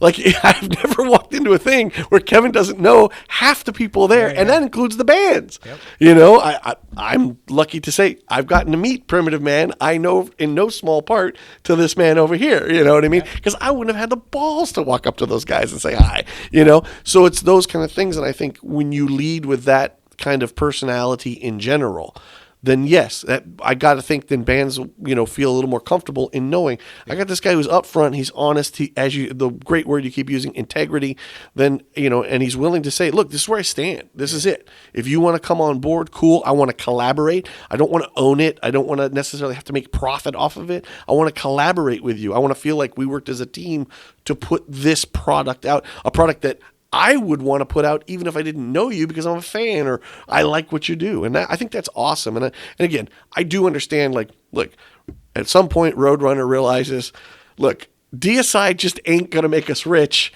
Yeah. Let's start signing Slipknot and Nickelback. And I get it. I totally understand that. Metal Blade, the same. You see a lot of the bigger labels in our world, but you did have times where Earache and Relapse went, well, why can't we just get weirder? And we can still maintain, you know what I mean? And that kind of integrity, especially when it comes to underground music in general, is so wonderful to hear about. And I'm not surprised, I know you aren't, Nick, to hear that coming from our friend over here, but that's awesome, man. Yeah. What would you say in your time, what are some of the, flagship releases? What are ones that you really felt the best about? What are some of the ones you would like promote, perhaps? And in general, were there any milestone ones where you went, holy crap, I can't? I mean, obviously, Mournful Congregation, I know what a big one that one was. But I mean, as you went along in your time with the label, were there other releases where you're like, I keep staring at it, saying, I cannot believe I'm putting this out or I'm helping to put this together? Yeah, obviously, like the Fetid record that I did. Right on. Favorite of mine, yeah. It was really kind of cool to see that era of, like, not just, old school death metal, but also interesting for me what labels were doing, right? Sure. Because you had Profound Lore doing the Mortiferum kind of demo. Mm-hmm. It wasn't really like you were doing death metal demos on vinyl, right? Like, that was more of a tape thing. But interestingly enough, in that landscape, you had some labels kind of just investing in these newer death metal acts that were getting really popular, right? Right. And a lot of that had to do with the tape format resurgence, kind of like modern times making a comeback. And, you can maybe attribute that to, like, rising vinyl costs or the fact that the format's a little more affordable. Yeah. And for the average person, it's cool. You can pick up a bunch of demo tapes. You can pick up a bunch of regular albums on tape, but that way you get exposed to more stuff. And I think it was at the time I started seeing, I believe it was Headsplit that was doing that demo, and they had sold out of their pressings several times over. Wow. And you start I remember hearing that record for the first time and just thinking, hey, not only is this doing a style of death metal that is just so fucking primitive Yeah. and rotted Fuck out yeah. and fucking blasted out. But like, you know, you were seeing that resurgence in Yeah. death metal, but there wasn't really bands that were sounding that way. And to me, it stood out in the sense that, like, honestly, when I first started the record label, I never envisioned putting out death metal. And I say this loosely because I love the genre. I listen to it very often. And you know, it's not a knock on labels that do that, because there's very efficient and in fact, labels that I'm a fan of that Sure, do, sure. you know, like just outputs of death metal. You know, obviously, Dark Descent comes to mind. No doubt. And obviously, Matt, definitely a guy that I look up to and has at times helped me out a lot in Right terms on. of like label and just, you know, networking or kind of just how I operate. That's a guy that I look up to a lot. But, you know, just kind of hearing that for the first time, that Fetid record, the demo, I got the sense that this wasn't the same as that whole movement that was going on. It's Sure, not sure. a knock on a lot of bands that were doing it at the time, but yeah, I told them immediately that their sound was very reminiscent. Not only their sound, but just their stage presence. I told them Autopsy off the rip. Like, that was Hell yeah. Yeah. a band that, Yeah. you know, and you know, rightfully so. Like, Fetid was already kind of going places, and again, kind of going back to agreements and how you talk to bands. You know, from when I first reached out to them, there was already a record deal in place. You know, so with another label, so there's no, you know, expectations were set very early on. It was Right going on. to be a one and done. I'm Right just on. doing this one off for you guys, and you guys can go off on your merry way and do the big things that you're going to do, because I had that already, you know, again, a situation where, like, if I try to be that guy that's like, I want to be your label for the long run, I might just get in the way of things. Like, Yeah. that's a band that might just accomplish bigger things on their own, right? And for me, that's always a thing. Like, I'm always honored to just be a cog in the wheel, or just something to be a part of something larger. Like, I'm always interested in doing that. And I tell Very bands, supportive. I tell bands that all the time, right? Like, you know, you start getting into some conversations sometimes where, hey, there might be other labels interested in somebody that's on your roster, or this label reached out to us and, you know, they're saying they can promise this or that. Like, what do you want to say about that? And for me, my stance has always been, if I can be a stepping stone, or, you know, just a blip onto something bigger and better, I'm more than welcome to do that. You know, That's cool. especially working with friends, you know, people in bands that you support, that you fuck with extremely. Like, why wouldn't you? Why would you Yeah, wanna oh. get in the way of that? Yeah. On the same token, like, you still want to be honest with somebody. Sure. If they're getting a shit deal, or like it's a non-reputable situation, Mm-hmm. or, you know, there's shit that's off, like, you know, you're still gonna give them the whole landscape of it, right? It's a Right. good deal, or they're offering this, or they're offering that. But at the end of the day, I don't want to be the final say in anything. And I tell this to any band and every band, like, I'm just going to be there to support, give you feedback, give you maybe some guidance if you need it, Right on. and if you're asking for it, because, again, nobody likes unsolicited advice or Sure, unsolicited kind of like, this is how you fucking Right. do it. Listen here, boys. Right? But, like, you know, I've definitely appreciated that in every capacity, as a musician, as a dude doing bands, as a dude that just goes and does merch for somebody. Like, I'm always trying to absorb knowledge. I'm always trying to see how everybody else does it, and I try to have that shape and color the way that I am with people, right? Yeah. And again, going back to transparency, going back to topics like longevity, like, how do you stay in that wheelhouse? How do you stay relevant, right? I've never been one to, like, kind of try to make money off of what's trending or what's fucking popping off. Right. Nonetheless, like, you hear something and there's no denying that Yeah. it's fucking great. Yeah. You know, so It's gonna pique your interest. it goes back to that, like, how do you scout people, or how do you find bands? Like, if it's something that is making me question my stance, I'm like, I'm probably not going to do death metal, then it's probably worth doing, you know what I mean? Yeah. Like, something that's really calling to me and being like, hey, I have to put this out on vinyl. I have to make sure that this is going to sound great. So I think that was kind of a pivotal moment for me. Obviously, you know, having a band like Mournful Congregation as your first release, you Dude. know, that's fucking sick. And that the kind of the teenager in me that started the label, I just kind of was ready to hang my hat on that one. Oh, I you can know, imagine, because, yeah. You know, getting to be You could have big, put several hats on that. but, like, you know, obviously, like, having the Fetid record just kind of on pre-order just do so well, and Right just on. moving copies and units, have you start thinking about scaling up. That's obviously like a big moment. But also, I wanted to temper what was going on, because, again, I've seen it. I've seen labels hit big on some stuff and then kind of just, oh, now we can have a storefront, and Right. now we can do this. And I do quit that. both my jobs. Yeah. So for me, this is with bands, this is with everything, the label. I always have a career. I always have something that's my focus. And, these are all just hobbies and passions that we all have, right? Right. And so if something starts feeling way too much like a day job or way too much like it's, stressful or taking, and it's not to say it still isn't. No, yeah, Because no. when I'm actively like pre-pressing stage or like rolling out or doing a promo rollout of an album, like it's still fucking stressful. Of course, of course. You're still subject to that same pressure. You're still constantly checking things, if you're in a band or if you're in the label, like you're both invested in your work to the point where you're like, yeah, you're worried about those things. Well, right? again, you give a shit. That's that to me. That's it. You care. You But want for to. me, like you said, I've always been interested on the curating side, Right on.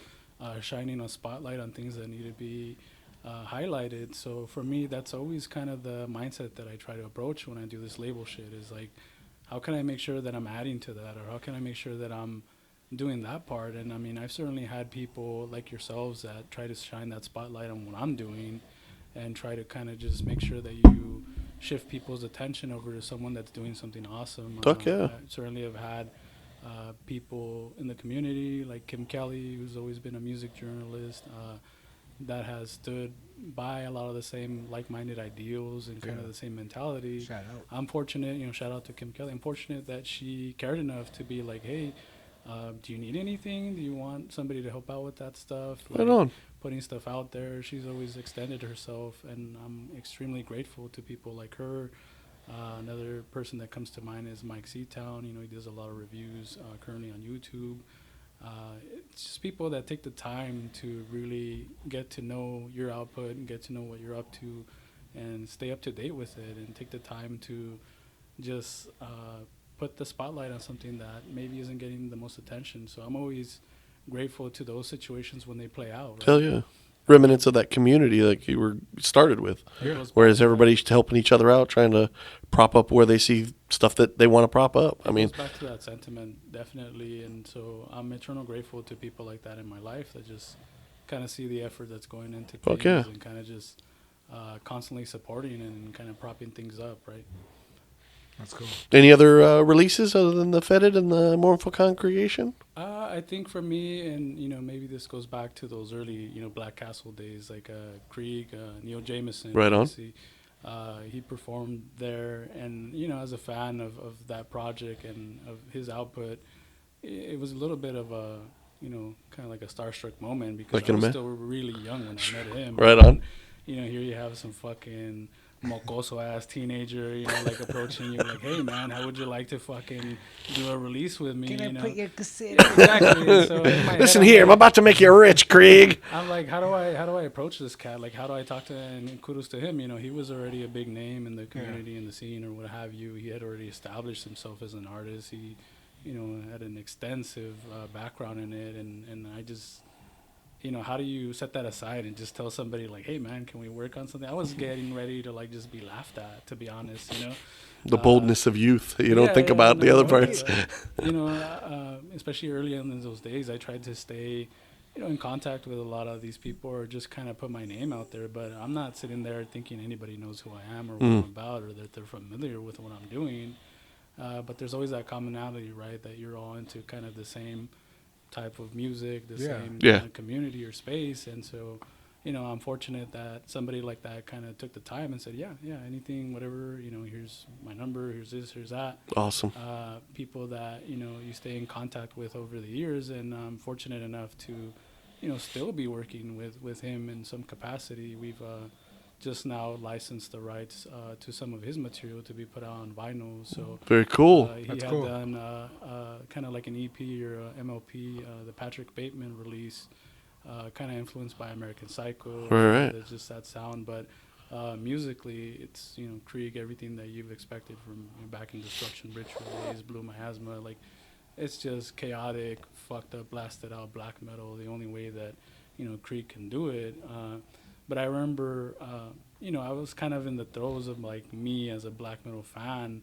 I think that Patrick Bateman release had just been put out, and to my knowledge, it was never really done on vinyl. So That's cool. Very that's something cool. that I've talked to Neil in passing about other releases or doing stuff on vinyl for this, for that. But this is one where we finally sat down and kind of ironed it out. So that's already taken care of as far as like licensing and Very kind cool. of in the pre-pressing stages for that one. You heard it here first, folks. Exclusive information. Yeah. Yeah, I know. But, for me, those are kind of just, again, pivotal moments or highlight moments for me doing what I'm doing in the capacity of a label where suddenly I'm working with artists or with projects that I grew up idolizing or kind of just really being heavily influenced by, right? Yeah, that's cool.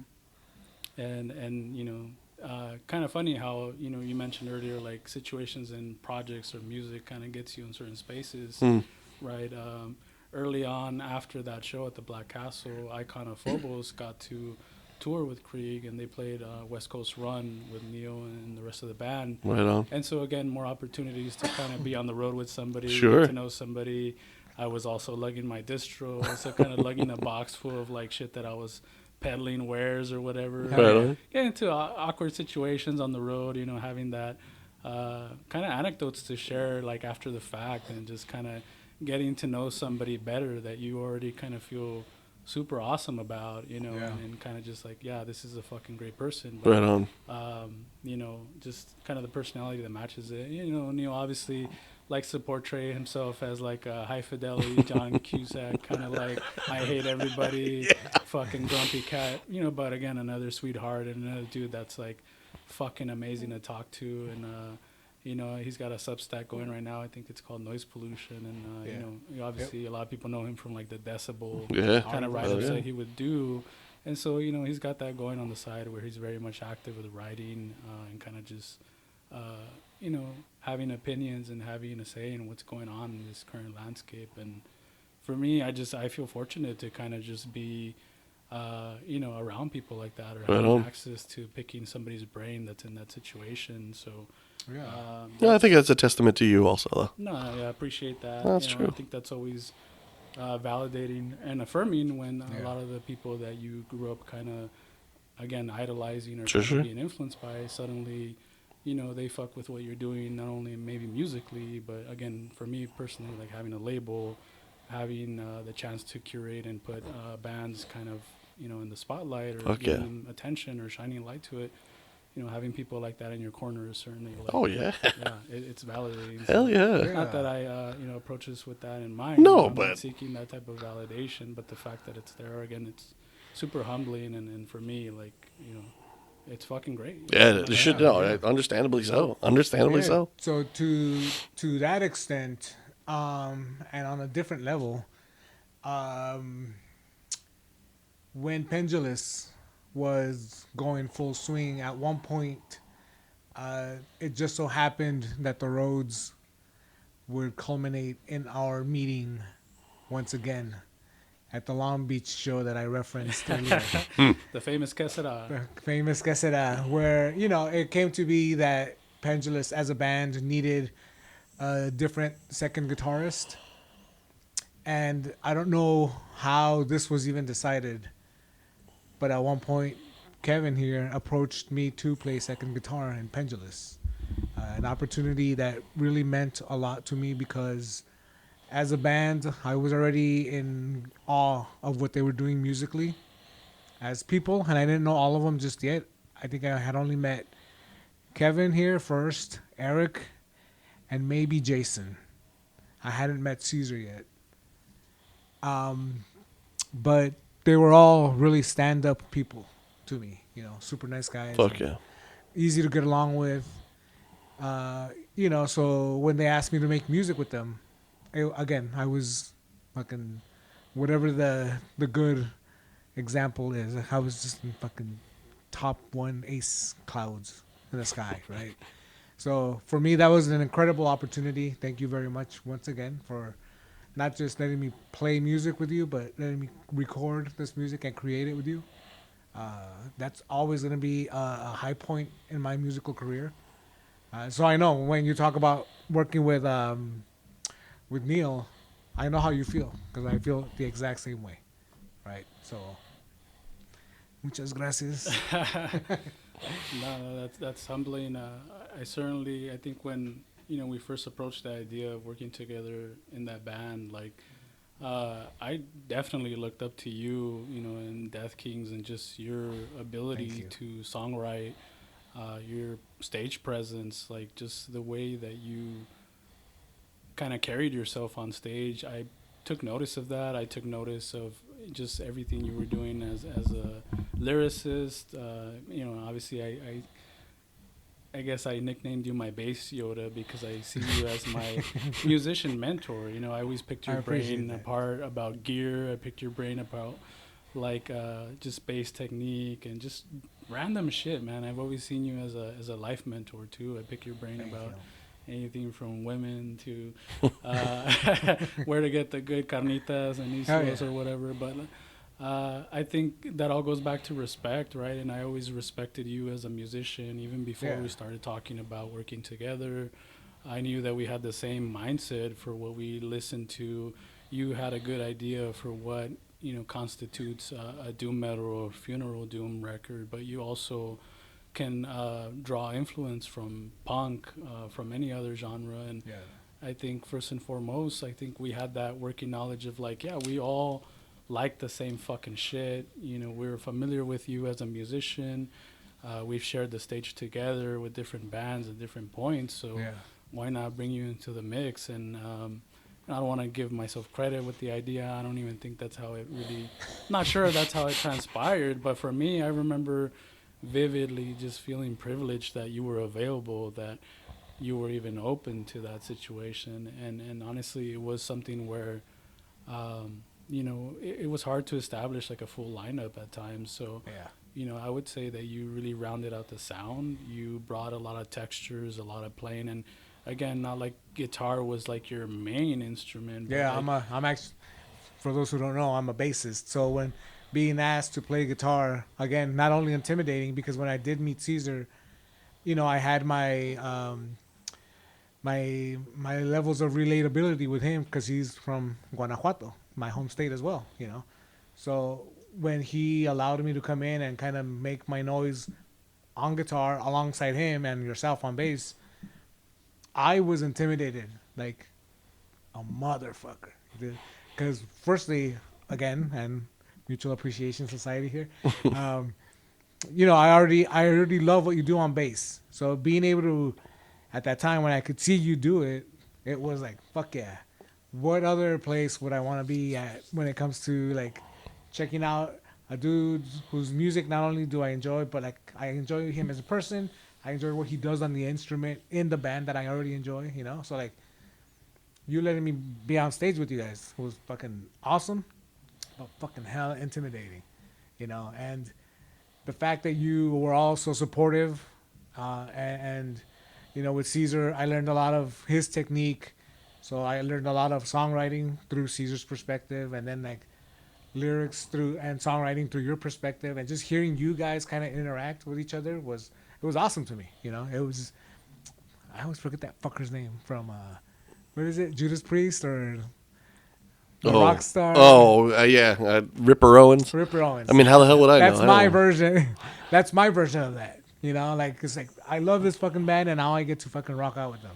So like, yeah, man, it was cool. It was cool. Like just hearing you guys operate and throwing my 2 cents in. You know, it was fucking awesome, man. It was. I'm very proud of that record too that we made.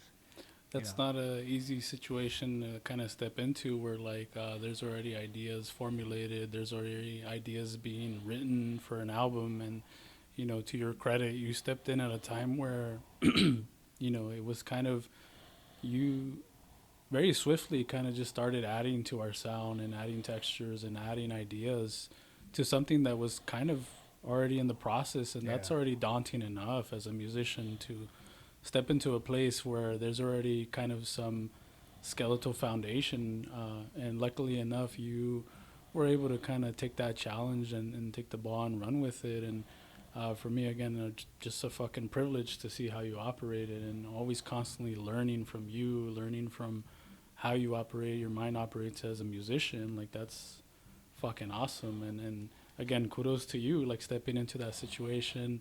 I've been not necessarily in the same situation, but I've been put in that situation where you're trying to learn other people's music. You're trying to step into a role that maybe not already solidified, or maybe you're taking somebody else's place, and it's always an awkward kind of place to be in. Everybody already knows, each other in the band. Everybody kind of has an idea of how they work or don't work well together, but like stepping into a foreign situation like that and just making a gel, making sure that you're bringing, your A game, and to your credit, you added so much to that album. Your print is all over it, and for me, I always go back and I listen to things that maybe I didn't immediately know that you did this or did Y or X, Y or Z in the studio, but then I go back and I'm like, oh, that's totally fucking Nick doing the backing vocals here, or that texture that was definitely Nick's idea. This portion of the song has Nick all over it, and so for me, I don't think you really had much to be intimidated by, because you, on your own, you were already such a veteran presence in music locally here in LA, and we talk about like highlighting las voces del este, like East LA voices, but like highlighting people locally who have had a lot of stake in this game or put in the blood, sweat, and tears for a long run. You know what I mean? Like you see people that just stick with it and just kind of continue going with it. And again, for me, Nick has always just been that guy that I look up to. Very much a mentor, very much the guy I want to be. You know what I mean? Like that's been my point of view. So I want to be Nick when I grow up. but no, all bullshit aside, like that's probably not just collaborating in that situation, but also just becoming closer friends, getting to be among one another all the time as a result of that. That was cool. Like, I'm grateful for that. I'm always going to be super stoked and appreciative of that. And kind of echoing back to, like, initial, like, oh, Mournful Congregation, this, like, being the first release for the label. With Pendulous, we got to, this is, I believe, before your time in the band, but we got to spend some time on tour with them. We played LA and Oakland with them, and so I remember that was kind of cool, like kind of just like, I think and Hedonist was on that run too. Yep. So for us, that was kind of like a little taste of what that was like early on. It was like that was, again, talking about pivotal moments. Sure. It was a point in time where we were still kind of just barely in the EP demo stage of it. So like, trying to figure out as a band, what do we sound like, and what is our aesthetic, and you know what I mean. So getting a chance to share the stage with a band like that, that obviously is a titan in that fucking genre of like funeral doom, right off the bat, that's kind of motivating you to kind of go off and do just bigger and better things, right? Or kind of aspire for bigger and better things. Fortunately, with Pendulous, we had other situations like that. Like, we were able to be part of a fest in Seattle that Dylan was putting on at the time. Right on. And so kind of being invited to be on a fest like that, sharing the stage with bands. We also got another opportunity to play a Doom Festival in Denver, which is that's kind of how I know John and Ethan from right on. Is they were a part of that lineup as well. And right. So, first time meeting them in person, just kind of shot the shit, went like, hey, what's up, man? Glad to meet you. Did the same shit that people do. And as a result of that, we kept in touch, and, at certain parts even had agreements in place to put out music, but again, just having them in my life as friends, as, again, mentors, people to look up to, people to kind of just shoot the shit or exchange information or ideas with. Shout out to them, Right on.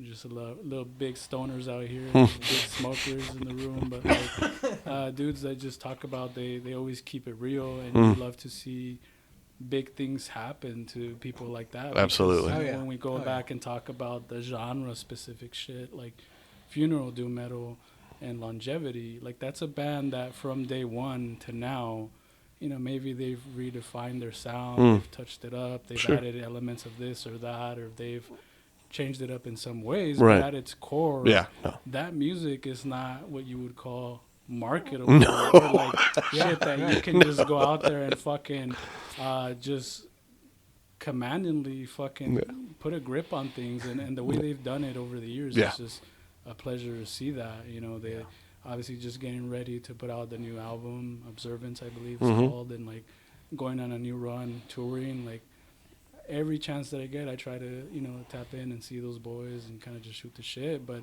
every time I'm always kind of, it's remarkable to see what they've accomplished. Absolutely. And getting to see them on the big stages, seeing how they command the room, and knowing in the back of your mind that they're going and doing this in big fucking festivals in Mhm. Europe, huge fucking crowds, and still bringing that same fucking energy, that same essence of a genre. That like, how do you fucking Right. push this on people? How do you get people to listen to this stuff? And Yeah, you're like, not the average person wants to sit there and listen to a 10, 15, 20-minute song where Right. somebody's screaming their ass off over like really slow fucking drums, Right. and it's just a wall of noise. But Yep. people that are in the know and that fuck with the genre, they know that people like them have studied under like the Kane, Right. kind of like the really fucked up, like awful, Yeah. like thematically, just non-pleasing Yes. aesthetics of life, and then but a fucking riff machine, man. Yeah. Like Yeah. just Yeah. the musicianship, being able to throw in anything from like a super slow crawl funeral doom march to like war metal blast into something where traditionally it's just been really slow drumming and like, Yeah. death growls. Like that's in its infancy, that's what funeral doom was. But now you have a band like that throwing in noise elements into things, obviously with what Ethan does on his own time, playing a factor into that. But talk about a band that has just a veteran band, man, just a fucking machine nowadays, and nothing but respect for them, right? Yeah. Nice to see good things happen to good people. Yeah, definitely. And shout out to Diana too, good friend of ours. Got to work Yeah. with them on a new video project Oh, that's right. that she Yeah. did, and Crazy. honestly, like talk about highlighting what people are achieving and Yeah. doing right now. Like me and Eric were watching the video the other night, and we're just like, damn, this is on some Dune shit, bro. Like some Yeah. of the takes, Yeah. some of the shot, just the attention to detail that went into wardrobe, For sure. into just telling us it's not easy to fucking make a music video, let alone for something that's so long. Yes. Like Yes. obviously that's a long fucking single and Yeah. song, and it's like, how do you make that flow? How do you make that aesthetically work? How do you make sure it's coherent? And like Yeah. that's a fucking challenge on its own, to see that somebody is able to execute that, execute it well. Like that's, and the fact that it's somebody that you're familiar with and Yeah. you've gotten to kind of see Yes. their process and kind of see the maturity and how they've grown. Like it's again, Definitely, a yeah, pleasure. Talk yeah. about a pleasure, yeah. Yeah, she's, just to continue a bit, she did a lot of work for me in the past, and even currently, like she helped me with a couple designs and stuff. So to see that she's been able to work and put her stamp on something that's as big of a entity as Primitive Man could be, like that's cool to see. She's moving on up. Still in Belgium. Right on. That's cool, man. So, are you playing? Pendulous had to kind of come to an end, schedules non-permitting, et cetera, et cetera. The thrill of life and what it became. So that had to kind of be put on pause. Are you currently playing anything? There's talks about maybe resuming stuff with the black metal project, Spicula Muratus. Talking about my bandmate Steve in that project. We've been kind of throwing ideas around, so it's a possibility that might come back. But honestly, no, there's kind of been a lull in a little bit of what I'm doing musically, which is kind of cool because I just kind of shifted gears and just kind of refocus on the label. Well, To be honest, like I kind of put it to myself to kind of just put a pause on that as the pandemic kind of happened. Yeah. I told myself that would be a good point to just kind of reassess, or like I said, kind of like go back to the drawing board and figure out how exactly I wanted to keep things alive and kind of just in those same terms of longevity, right? How do I keep it to where A, I'm still motivated to keep this thing going, and B, how do I make sure that I prioritize that it's still going to be around later? Because, again, it's not always easy to keep something. And I'm not saying that this is something that needs to be kept up or whatever. No, but it's always hard, right? You're always questioning, like, is what I'm gonna be doing gonna be relevant? Are Yep. people gonna pay attention to it? Sure. It's Am gonna I matter. just am I just adding to the noise and to the all the Yep. thousands and countless of releases that are being popped out every day? And so for me, it's always been about like quality, not quantity. And so that it goes back to that mentality of like you are in a sense curating sound. You're Yeah. curating projects, and so why not take the time to really take that attention and focus into it? So Sure. I think for me, it's been kind of cool to just take a step back and kind of get a sense for how the landscape has changed pre and post pandemic, because there's been notable changes. Obviously, you talk Definitely. about shit like tariffs, you talk about shit like pressing plants kind of coming up and closing down. So you're dealing with some circumstances and some situations that are providing new challenges. Yeah. And for me, I kind of had to kind of just take a step back and figure out how exactly am I going to move forward once I regroup and once I figure out what I'm exactly going to do going forward, right?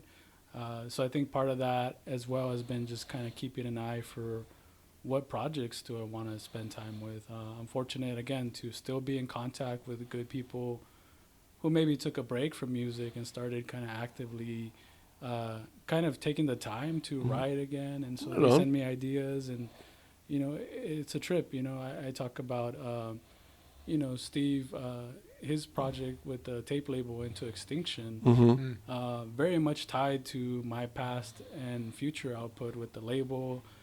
Steve is like the brainchild behind Savagine, right? And Eric from Pendulous, he sings on that project. Right. Both of them also very active in Iconophobos Mhm. back in the day and still currently. So already that familiarity with those prolific artists and people that have like that fucking crazy mind for music and for Right. artistry. So Savagine is a project that I really want to highlight. They just did a record called Vignettes of Cruelty and Callousness. Eric sang on that record. Steve did all the writing on that record. And for Nice. me, it's a resurgence to what this label stands on. Is about, right? And I'm not saying they're bringing black metal back or whatever the fuck, Right. but definitely in a time where you see some of the newer bands kind of killing it with like the Blood and Crescent projects, Arbor, you got Gauntlet Ring, a lot of those bands in that kind of wheelhouse have kind of just started carrying the torch, where for a minute black metal was kind of stagnant. Yep. You had a lot of these pre and post pandemic bands like Lamp of Murmur and that kind of style of like pandemic black metal kind of just blew up, right? Talking about trends and kind of just, but for me, the sound, the aesthetic is just, not my cup of tea. Yeah. So, Same. but with Savagine, from that recording, maybe there's been some talks on like Reddit boards or Discord where people heard the album and said, hey, the drum tone on this is fucking crazy.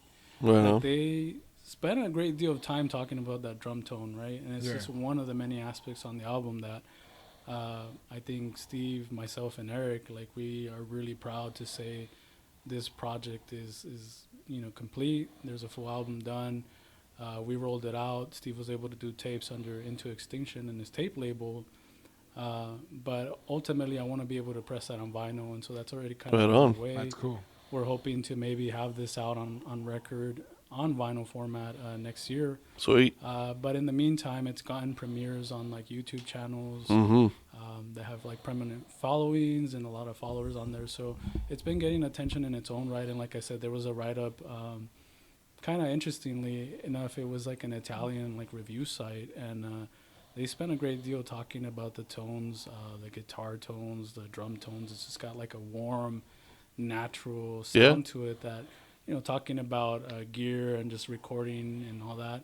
Some of the black metal that gets made nowadays either is just really garbage in quality. There's nothing wrong about that. I love Yeah. fucked up quality I- black metal. yes. But there's a balance, right? And so you're always going to have to play with, like, am I going to trigger or, like, overproduce this stuff? Or, but with Steve, he just happened to set up at home a situation where he just got a fucking great tone out of it. And, Right on. We've been joking around in the group chat about how he's not going to be able to recreate it or like get that sound again, right? So it's like this golden drum tone that we've all been focusing on or whatever. But no, it's cool. He's been getting really busy, not only with Savaging and that project, but again, with Spicula Muratis, he's already got some ideas for maybe a new album. And Nice. it's a band Cool. that we haven't touched in so long, you know. Cool. But yeah, hoping to possibly get everything wrapped up with the Savaging release, and kind of get everything situated to have that out on vinyl, because I definitely want to make sure that gets into people's hands physically, so they're able to sit with it and listen to it. It's fantastic. It's really good. Honestly, for me, black metal wise, you know, I haven't really heard anything like that in a minute, and Eric took a lot of time and attention to detail to take the promo photos involved in that kind of release. And he fucking absolutely killed it with those promo shots. Yeah. I was looking at them when he did them, and I was like, it's cool. It's keeping things fresh in a genre that oftentimes, like, you know, you're just putting out generic stuff. You're just kind of not adding to the noise of things that gets Talk about following a trend. right. And so obviously they've already established themselves within the roster with Iconophobos back in the day. Yeah. So this is just kind of like adding to that chapter a little bit. It's its own thing, but very much in line with the stuff that I personally listen to right now in that whole Blood and Crescent kind of side of things. Mm-hmm. You know, that movement was kind of reinvigorating for me personally as a fan and as a listener of black metal. And I can't really speak on Eric or Steve's behalf, but I'd like to say it's the same for them. So I think it's kind of cool, you know, you have stuff like that going on that kind of just reignites the flame and gets you kind of thinking like, hey, I can get back at this shit, or I can maybe start up a new project to kind of just, you know, get the creative shit flowing again and kind of just get busy again, right? Right on. And it's not to say I'm not going to get busy again with music, or, you know, there's plenty of times where I'm sitting in the crowd watching the homies playing, or like watching bands that I'm working with on the roster. Sure. And I'm like, fuck, I missed that, or fuck, I kind of want to play a show now. Right. But there's also days where I'm like, I'm fucking stoked that I'm not having to worry about lineup changes on stage and who's running behind and who got gear, and Sure. you know, just on top of that, dealing with the anxiety that might come with performing. And for me personally, like, not to veer off too much off topic, but like, I kind of like that little bit of anxiety for a performance, because I feel like it helps me a little bit. Like, I agree. People always talk about this concept of like the ideal level of anxiety. Like, are you fucking so anxious that you can't even focus? Yeah. Or are you so fucking calm and chilling that, you know, maybe it's hurting your performance. Maybe you're not really present enough, you know, but I don't know. That's a concept that I've started thinking about lately. And Have you ever thought like how you can get so anxious to the point where it calms you almost? It kind of does, yeah. Right? I think, Because I to this day, like I tell people, I'm gonna always be nervous going up on stage, or like just being in front of people that I don't know, you know. Yeah. And it's like, we could do it so long. You've been doing it for so long. You should be a pro. I'm like, no, I'm fucking as scared as I was in the beginning. I'm still just as scared. But it's somehow, I know it's like, I have to make this work for me, and so I rough it through, you know, and come out alive every time so far. You know, but yeah, I understand that fucking that little bite, like escalofríos, you know. I can kind of reminisce a little bit about the show we had at the Hi-Hat, right? Yeah. We played with Asnea that night, and it was kind of cool, you know, like had a little bit of local celebrities nearby. Like, I think Scott from Zoster was in the audience, and you know, I've met dude in passing at times. Again, talk about like USBM figureheads or people that were prominent, that, you know, still prominent and put out really great albums. And to have somebody like that kind of witnessing the performance and give feedback afterward, you know, and that kind of being a little bit of part of it. But again, just talking about, we spent a little bit of a lull of time where we weren't really playing live, and so that was kind of a return back to things. And I remember vividly kind of just having a little bit of that anxiety, but also had a little vial of CBD on me, and you know, obviously smoking crazy that night too. So I don't know. I just remember just looking. I always look at you for feedback on stage, even though like obviously you're not looking back at me, but just looking at your smile and just kind of reassuring each other on stage, looking out for one another. Yeah, yeah. I miss that probably the most, just kind of having that dynamic in a band. So plenty of times where I'm like, fuck, I want to go back to playing, or, you know, I wish I was having a gig next month or whatever, Yeah, a big show yeah. to look up forward to. But sometimes it's nice kind of just not having that in the back of my mind, or not I having agree. that stress, Yeah. you know. I agree on both of those. I do miss being a person who not only witnessed the Chan stomp, but also experienced it right next to him, you know? Oh, yeah, dude. Especially that first time you busted it out at the 5-star. I was like, hell yeah, I wanted this. Give me the thunder, baby. You know, but yeah, man, it was cool. It was like great experiences every time. It was always nerve wracking to me. That, again, you know, I could not get it out of my head that I'm like, let me play these new songs with them, you know. But then to like once we were in full stride, it felt fucking fantastic, you know, and that really I do miss that, you know, and I'm glad I was a part of it, you know, and again I will never thank you enough for letting me be a part of it. Well, No, Yeah. I think that's, you know, again, goes both ways. You know, it's something where I think musically I'd love to be involved in something in the future, and I hope that, you know, things pick up, or that I get busy with shit again. But Yeah. it's nice. It's nice to kind of just focus on one thing right now, and just kind of, I kind of am enjoying this like little moment of tunnel vision that I'm having, right? Sure. Yeah, yeah. And So, what are some upcoming releases that you might have planned?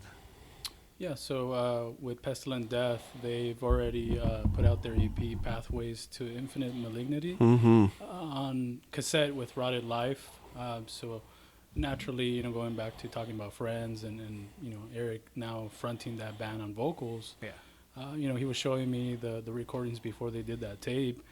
And again, talk about being super floored with death metal performance. yeah. That was one of them for me, where, you know, I've always thought highly of the band, and I've always been, you know, positive about their sound. But now with Eric, you know, in the fold, and just the music that they're churning out right now, it's hard not to take notice and, you know, be really proud of what they're doing. So for that one, we already sent it in for pre-pressing stuff. It got mastered for vinyl. nice.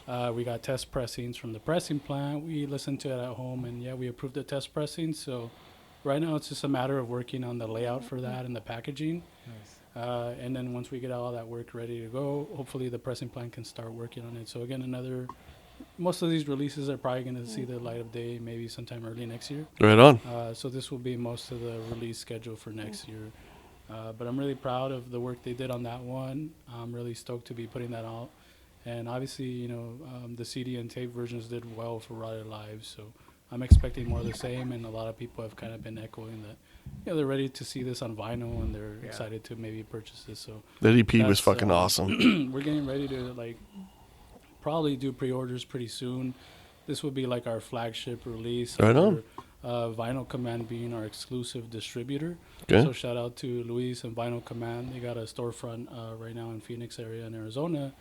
And so this is kind of one of the things where I was going back to the drawing board and talking about how I wanted to reconfigure the label. I've always wanted to have a distributor somewhere where I can get stuff sent out and shipped and not have to worry about doing it myself out of my garage. Right on. Luckily enough, you know, things happen at the right time. Luis opened the store. They fucking kill it with sales online and mail orders. So I've heard nothing but great things and feedback from people that have ordered from them, saying that their, you know, service is lightning fast. Everything's packed with care. Yeah. And, you know, interestingly enough, I know Luis back from college. Actually, that's how we met. So back at Long Beach State days, that's how I know Luis from back then. So it's kind of a trip to see him now operate in a storefront, and, you know, hoping nothing but the best for them. But you know, I'm stoked to be working exclusively with them, making sure that anything that I release from now on, it's going to be available for purchase through them. They're Right gonna on. be the ones shipping it out, and hoping to get a little bit more busy with that. But Cool. that's definitely on the pre-order stages. Another one that we're getting close to kind of getting into the pre-order stage with is the Serpent Dweller record. Right on. And that one's called Arid Realm Beyond Death. That vinyl will be a co-release with Urtod Productions in Europe.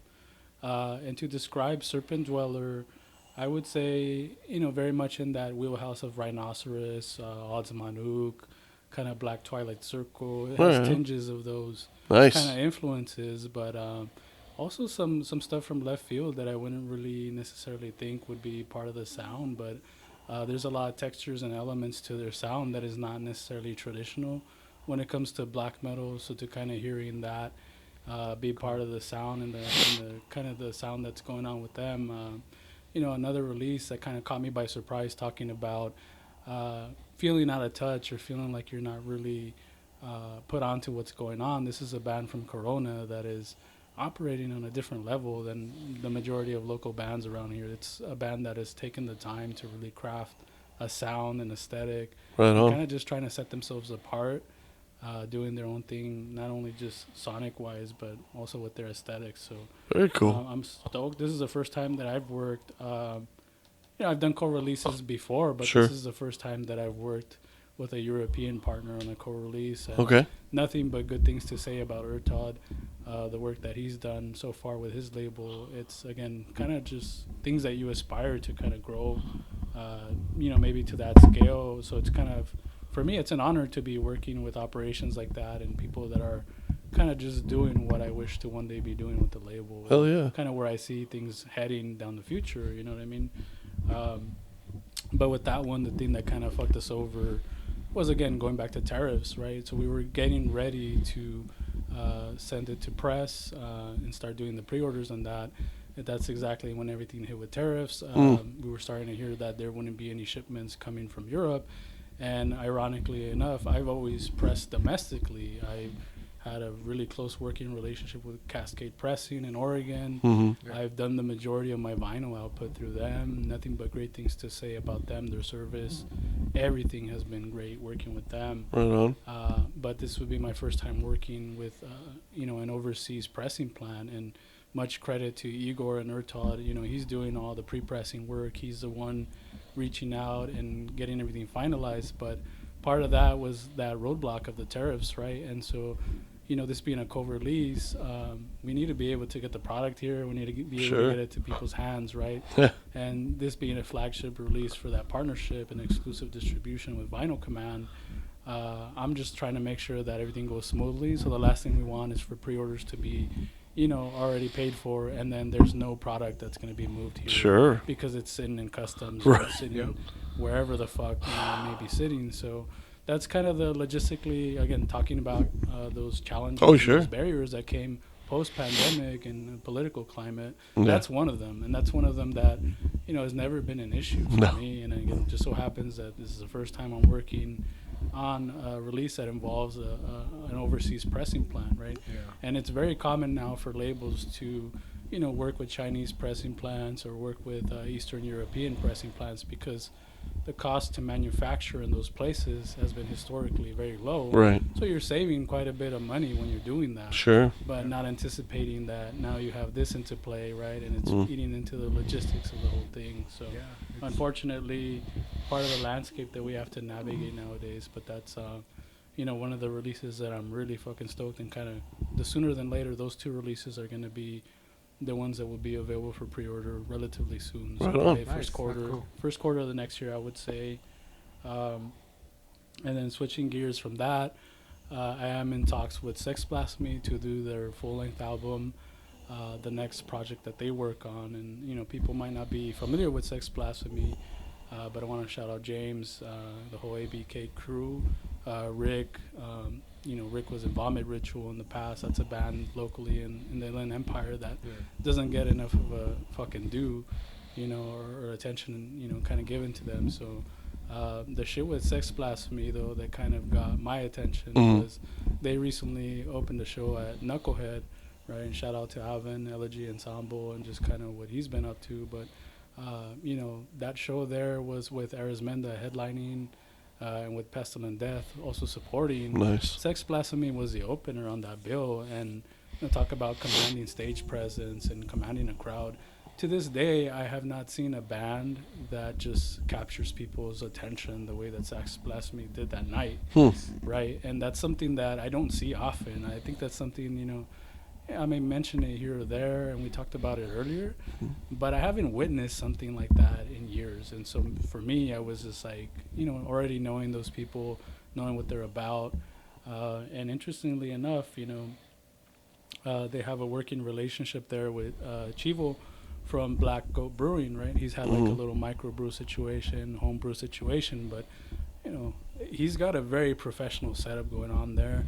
It's really a privilege, and I'm humbled that I was invited to kind of just party and kick it with them for the night. But I got to kind of get a glimpse for Black Goat Brewing and what they've been up to. I would liken it to what True Brewing was doing in Denver for a long time, and RIP to them. They recently just shut down, but talk about somebody that has a lot of attention to detail when it comes to brewing and just making beer, which that's something that kind of off to the side I'm really into. But somebody that marries that with the aesthetic of like war metal and like fucked up, like goats and fucked up metal, like I don't know, it's cool. He makes his own labels. He's got, things. He's helping bands put out brews, right? So that's what he does, and he's done one for Vomit Ritual. But just want to extend my gratitude for him opening kind of his home to us and letting us be a part of that. That's something that I kind of looked at as an outsider for a long time and was always like, damn, I fucking wish like I would get an invite to one of those fucking debauchery nights or whatever. And to his credit, it's like, dude, the whole aesthetic there is just war metal fucking central, right? So it was fucking crazy to see that. But going back to Sex Blasphemy, is a band that they have an EP already out on their Bandcamp. Probably one of the better releases that I heard recently, demo wise. Something I would really like to maybe one day be able to release. For now, we're just focusing on their debut that they're going to be working on. But that's a band that I'm really like excited to be collaborating with and part of the future that I'm stoked to kind of highlight. And lastly, this might be a little bit out of left field, but Big Slugathor. So the homie Slug, Slug and me just spent a lot of time during the pandemic just kicking it, shout out to Sebastian and to Fernando. The homies would always come to the house and kick it, during the pandemic. We just fucking doing dumb shit like psychedelics and drugs and smoking a ton. Just kicking it, the way boys do or whatever. But thing about Slug is, he does hip hop. He does horrorcore hip hop. And as a label, obviously I've never once dreamed of like, hey man, I'm going to do some fucking hip hop. Right on.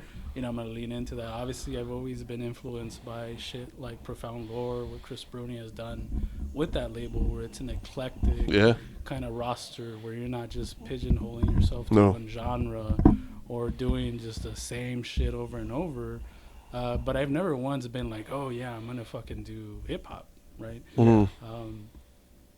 That's a genre that I got into really late. It's a genre that I used to, as a teen, kind of frown upon, or kind of just that very stereotypical of like, rap is crap, and rock is badass, and metal is where it's at, and hip hop sucks, right? But still at the same time, kind of having that in the background of like, oh yeah, there's MTV hip hop, and there's probably underground stuff that I'm not really paying attention to, right? Sure. And so hip hop is a genre that I kind of got into really late in life, right? I was always in the back of my mind, always listening to shit like 3 6 Mafia, or like listening to, I was aware of like Bone Thugs and Harmony. Sure. Fuck yeah. But to me, that stuff, I like it now. Yeah. But in retrospect, I fucking hated it back then. So, kind of now rediscovering the genre, getting a feel for modern hip hop and all that shit.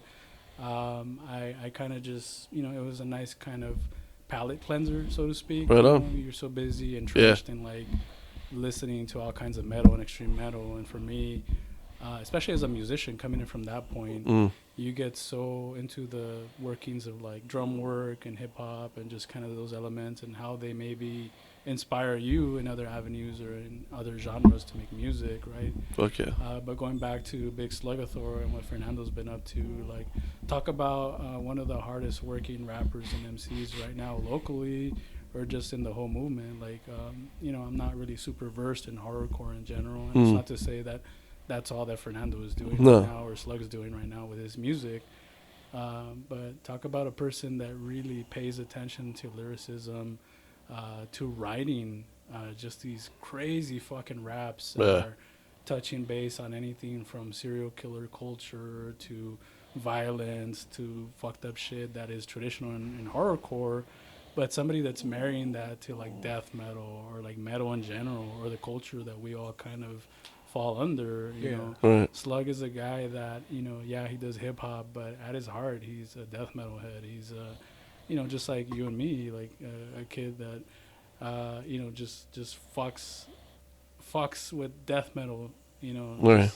And so for somebody to have that background, and mind you, he's a musician in his own right. He plays guitar as well. He could very much step into any death metal band and bring what, you know, he needs to bring to the table. But to see him kind of take that eye, that aesthetic, that approach, and to put it towards something like hip hop, where, again, I'm not really expecting too much from something like that on paper.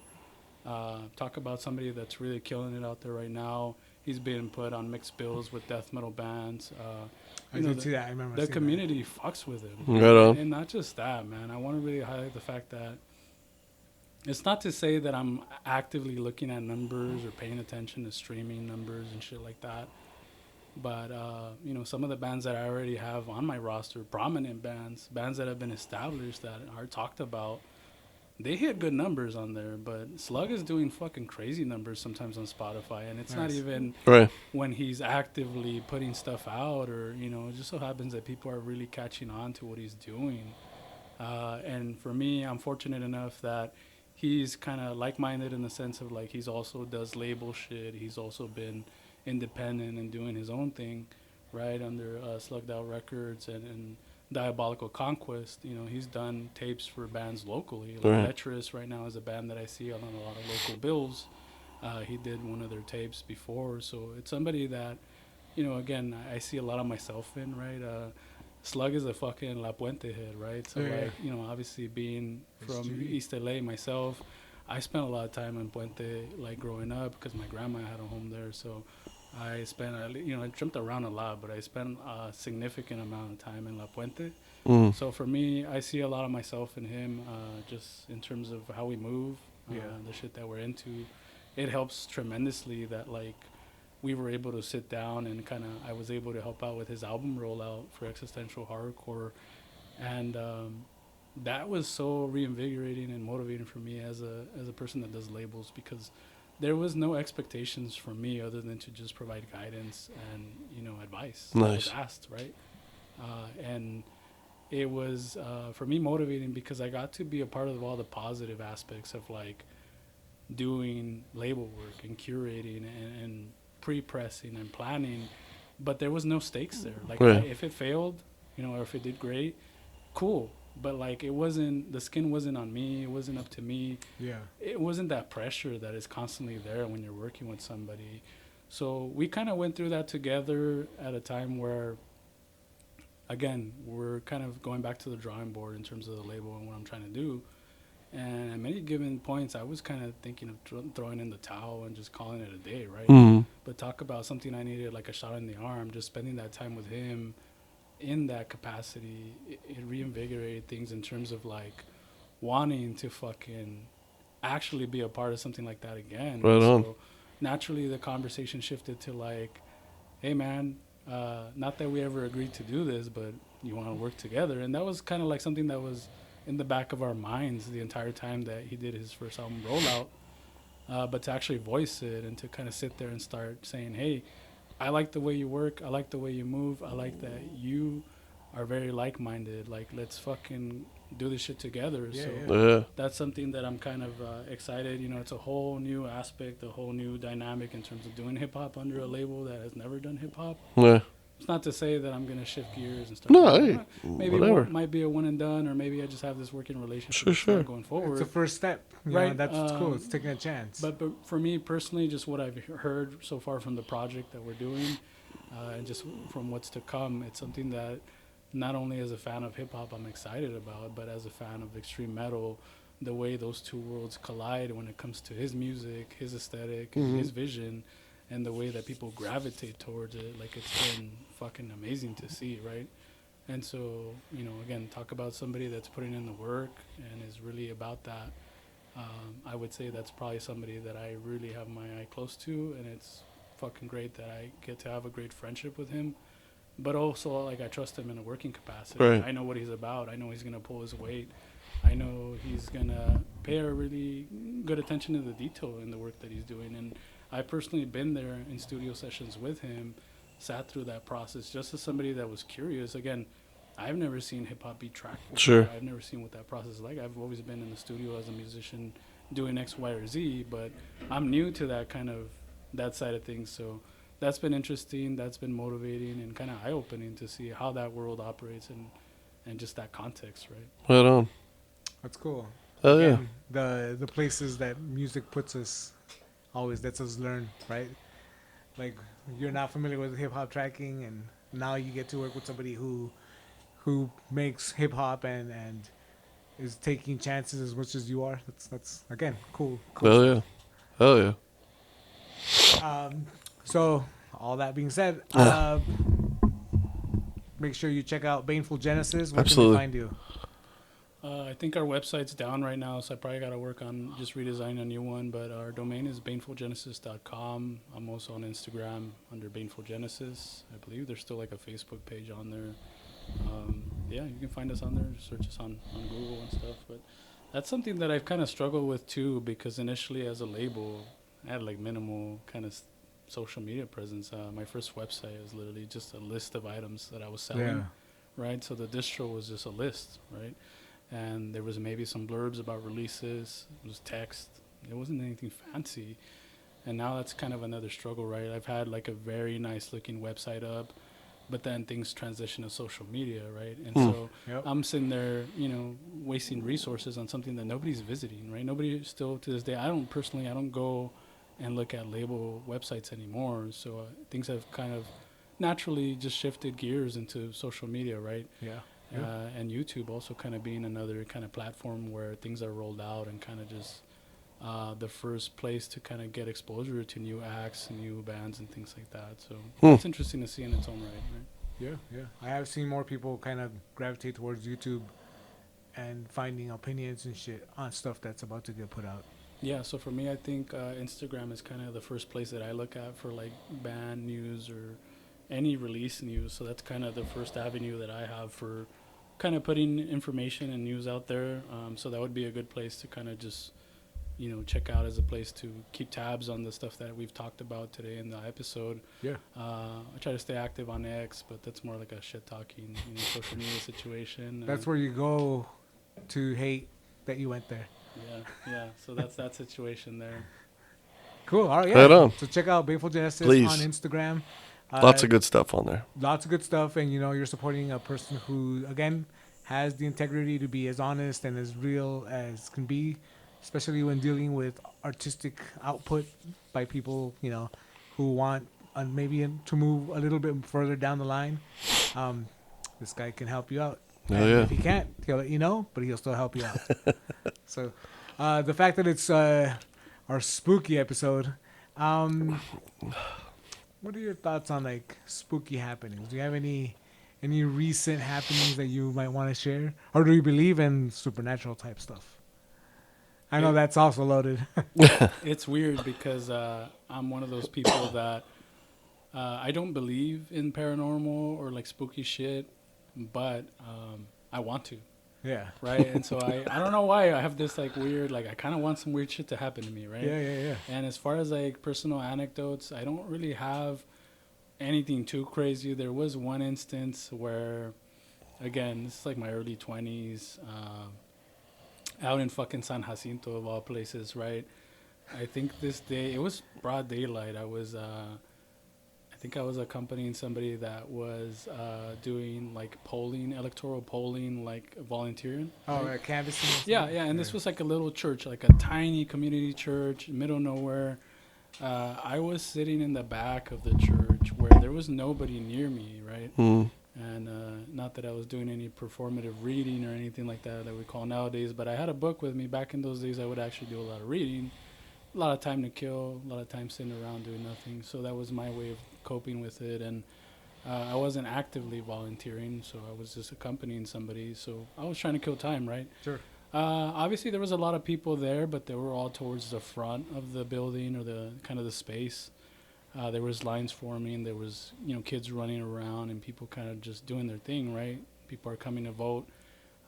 But I was off in an area where there was nobody near me. If there was somebody near me, I would have seen it. I would have heard it. And I was kind of just busy. I think I was reading Crime and Punishment at the Hell time by Dostoevsky.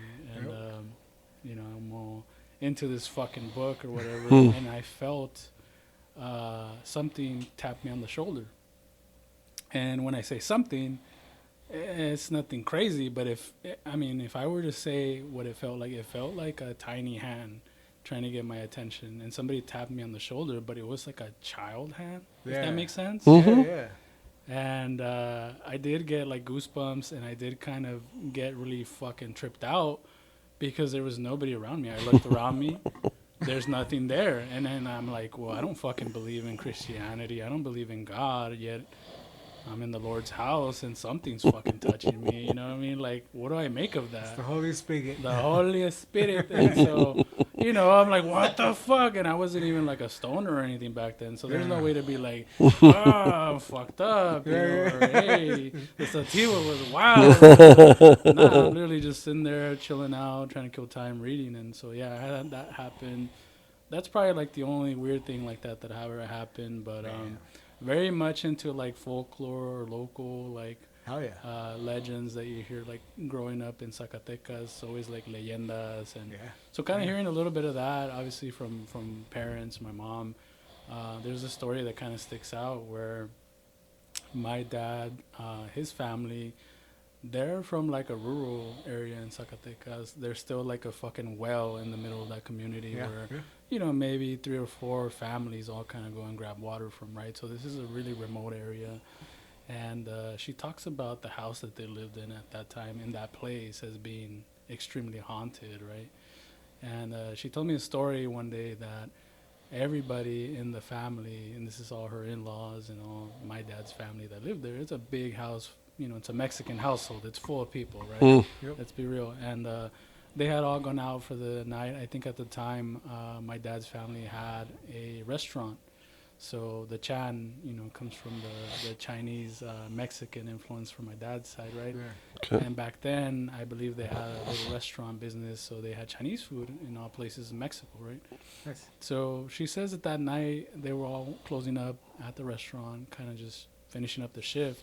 She was alone in that house, right? And it's an old fucking house, middle of nowhere, rural. Like, she said it was like thundering or some shit, and like it was, you know, really spooky situation.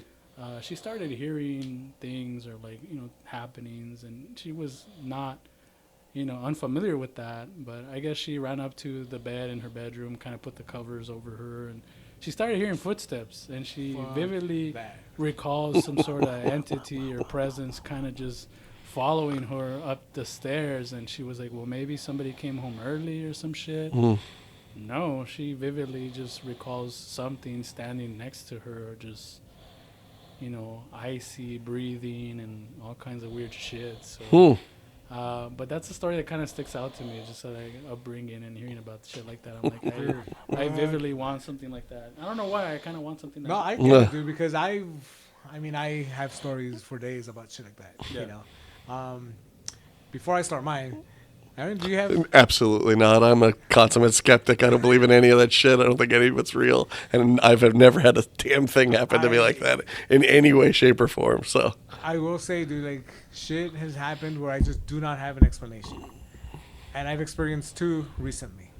And these, actually, one happened the last time that Aaron and I recorded, which was spooky.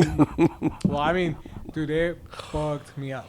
So, much like the local lore that you just told, I've always grown up with don't ever whistle at night. Yeah. My grandpa always told me, whatever you do, all morning, all day, whistle all you want. But when it's dark outside, you don't whistle. Especially if you don't see the moon. All right, whatever, man. You're my grandpa. You're the wisest thing I know, so, right? You're old man time himself, so I'm going to listen to you. And so I've always kept that. And recently, in the area that I live, you know, I've been getting home late, but I can still kind of tell what the ambiance of my neighborhood is. And the last time that Aaron over here and I recorded our episode. Mm-hmm. Aaron was very kind enough to get me something, to take me somewhere to get something to eat. And I loaded up on Jack in the Box, Hell yeah. as one is wont to do, you know. Hell yeah. Hell yeah. So like I get home and you know he drops me off, he takes off, and it was a quiet night because we had, I think it was maybe around 8:30ish, 9. That'd be almost. about right, yeah. Yeah, right. So I can usually tell when my neighborhood, especially my street, is busy with people and people are out because they all sit outside in their lawns and talk and all that shit. But this is a very quiet evening, not like eerie quiet, but just regular, nice and quiet. And I put my chicken sandwich in front of my ass, and I'm like, hell yeah, home cooking, right? And I heard right in front of my front window, where my couch is maybe, 6 feet away from, Yeah.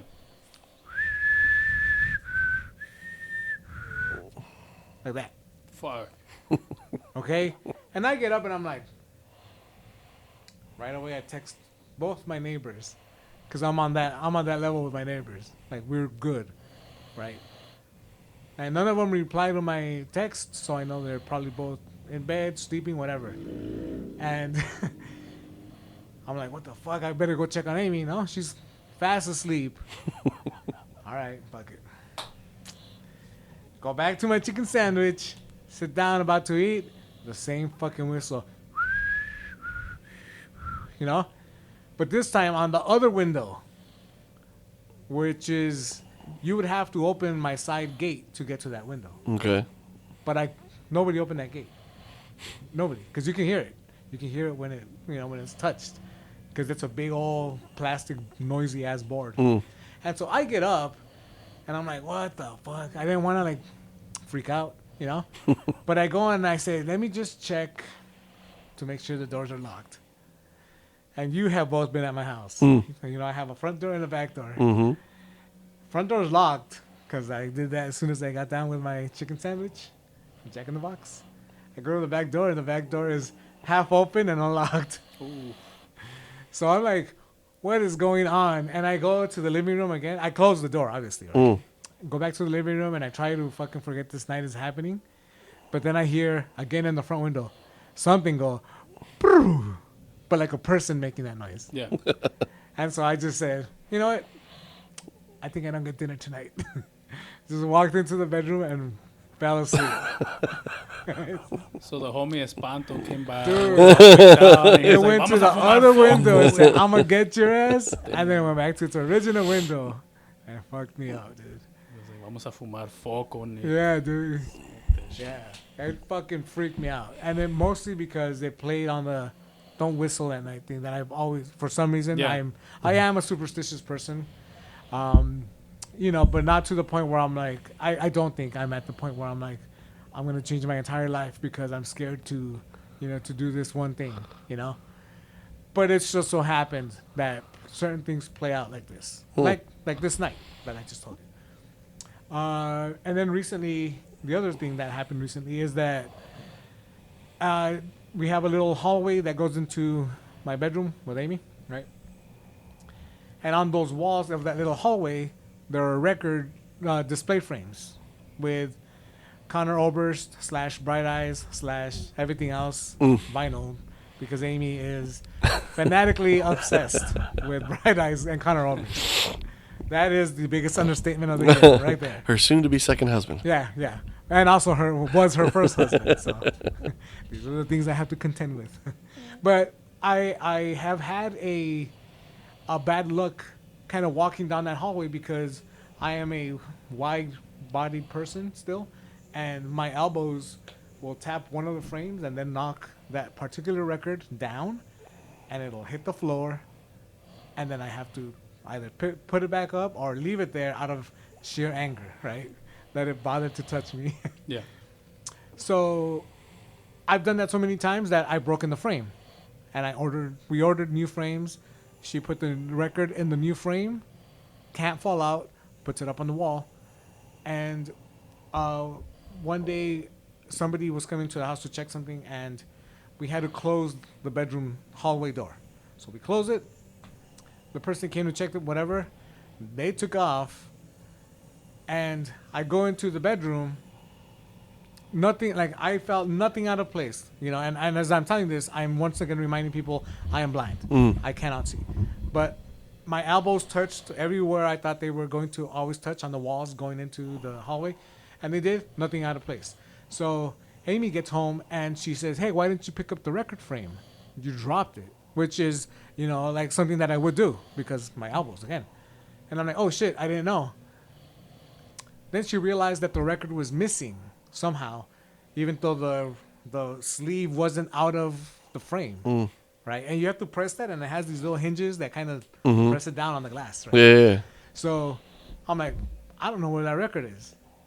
And she's like, huh, maybe it rolled down over here, and she checked, and nothing. And then she's like, oh, it's on top of our hamper. What the fuck? Yeah, dude. She's the one that noticed that. I didn't. And as soon as she said she realized that, like, we got like goosebumps, and we're like, what the fuck, dude?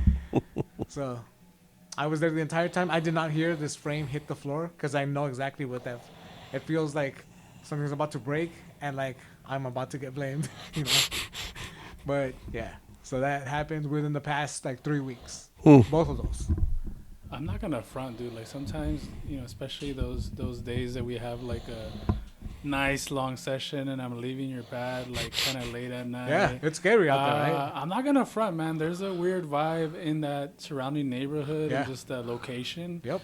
Where there's definitely some energies or something going on there, and dude, it's not just totally.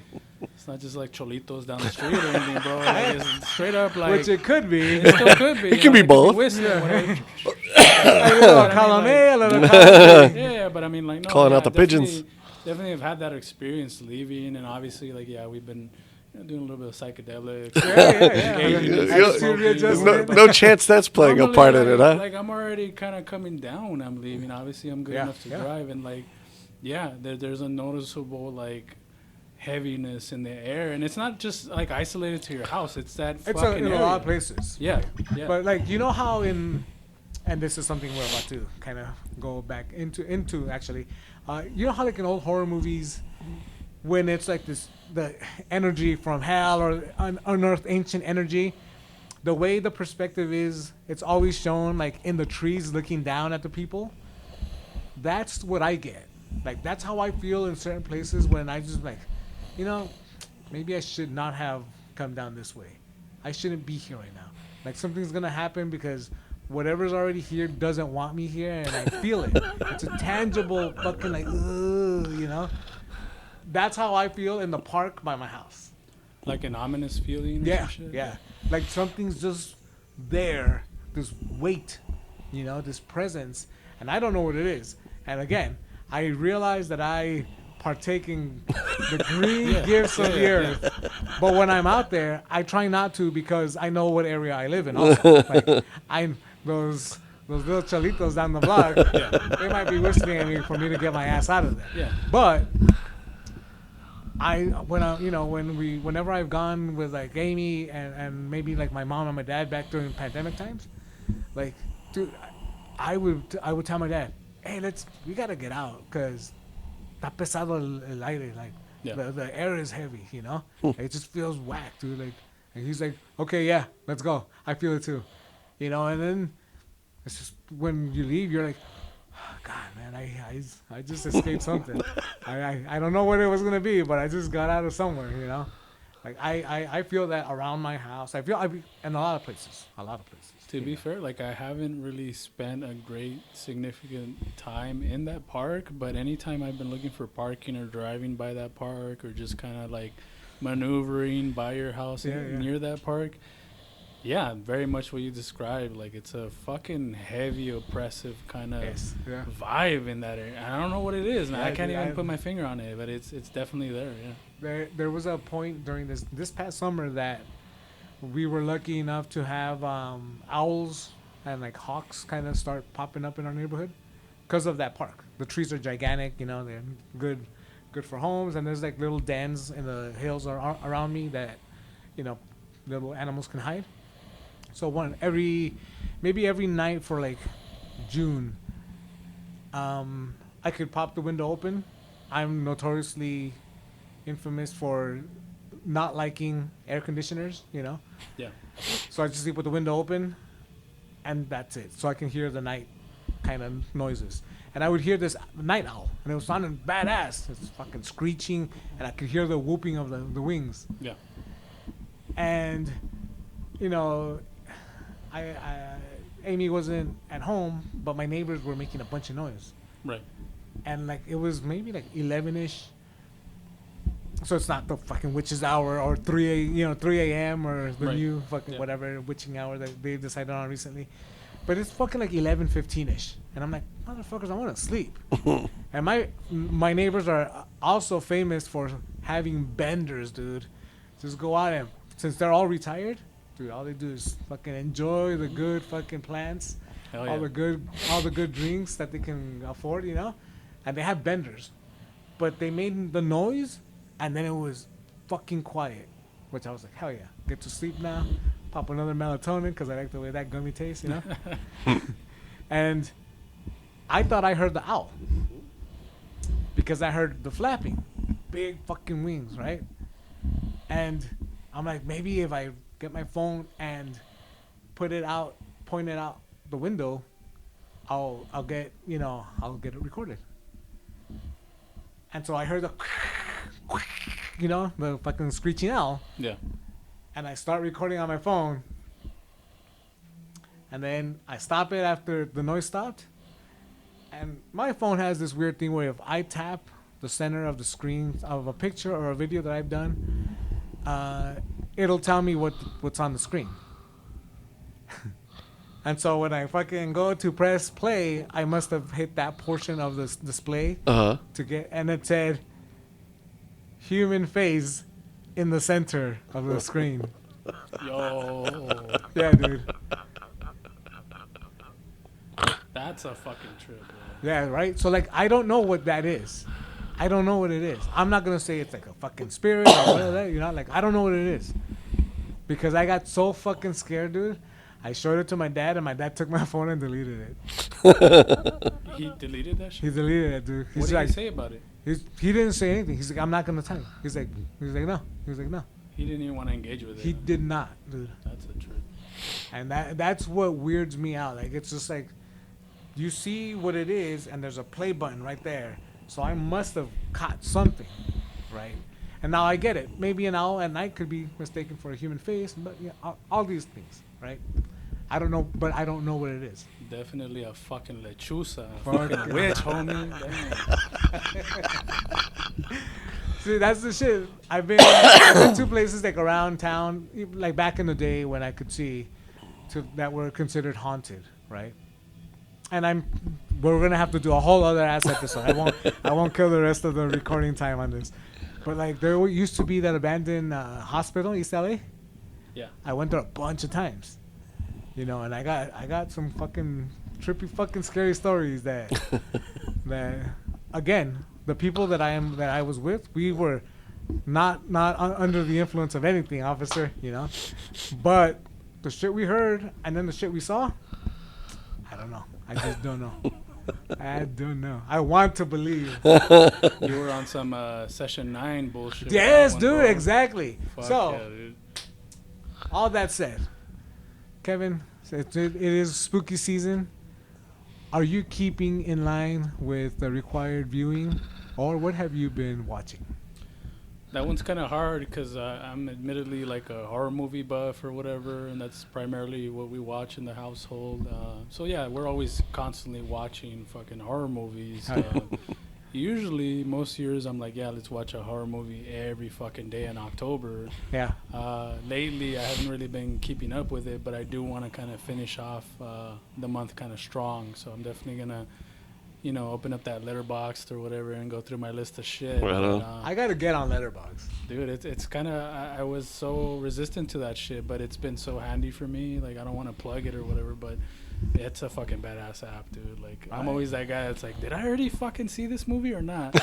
And I just kind of keep track of that shit. Me also. Hi, yeah. But also with recommendations and just keeping tabs of shit I want to watch, that's been really kind of like cool for that. Right on. But yeah, there's, I don't know, kind of like with hip hop, horror was a genre that like I stopped fucking with for a long time in movies. Like I would kind of just gravitate towards like stoner comedies, or not because I didn't like horror. It's just so much garbage that It would got get put out. repetitive. A lot of the mainstream horror movies were so fucking bland and generic and lacked substance, and so it was a lot of that shit going on where there was a long time where I didn't really see like a horror movie that really got me passionate for shit again. And I credit It Follows a lot as it's one of my favorite movies, and a lot of people kind of just like to write it off as like a shitty indie horror movie. Yep.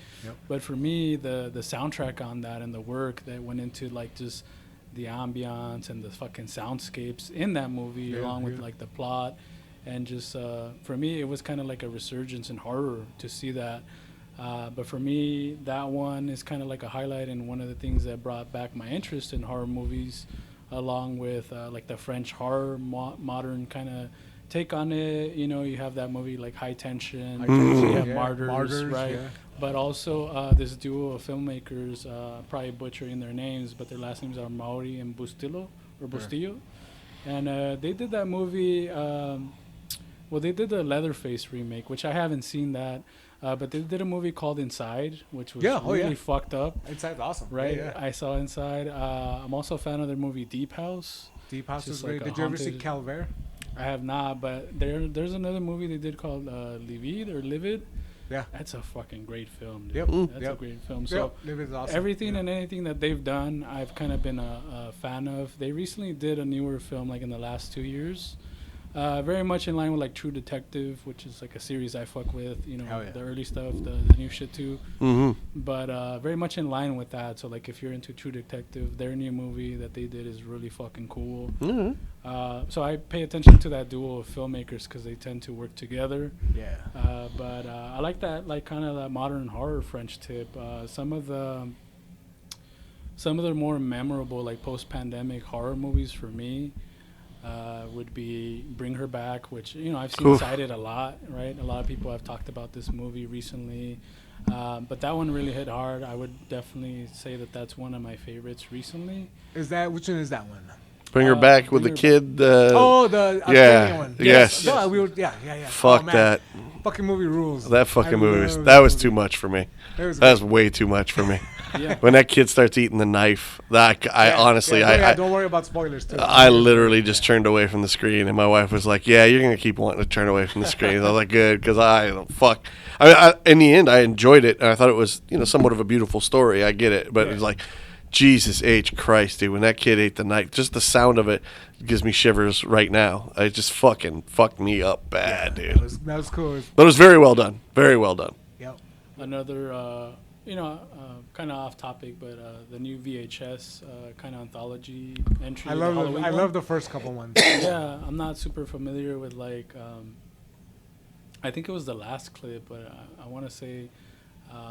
The people behind that clip, it was fucking a crazy little like Halloween haunted house type of, you know, like little bookend to that one. But that was probably one of my favorite things I've seen lately. Okay. Alongside that, I believe it's an Argentinian director that made a movie called When Evil Lurks. That's a fucking great movie, dude. Talk about one of my favorite like horror movies that's been made recently. That one and his early movie, I think it's called Terrified.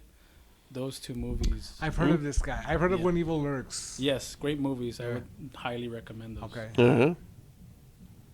Yeah. Like what kind of like horror tip is it on? Like, I think it's definitely in that wheelhouse of like extremely violent, gory shit, like in Bring Her Back, but also kind of weaving in those like supernatural, paranormal elements of like, you know, ghosts and apparitions and like undead shit kind of creeping into like our liminal yes, spaces. that's right. Okay, yeah. I do want, fuck yeah. I remember this, yeah. I forget what I heard about that movie, but yeah. The thing with me is I have to find it with the stupid audio description, you know, and sometimes I have to pay for it to get described, which I don't mind. Right. So like yeah, fucking When Evil Lurks, I'll definitely. I want to say a dude's name is Damian Regna or something like that. So maybe butchering that, but yeah, he's Argentinian and kind of one of the more like visionary horror voices that I've seen. Yeah. Nice.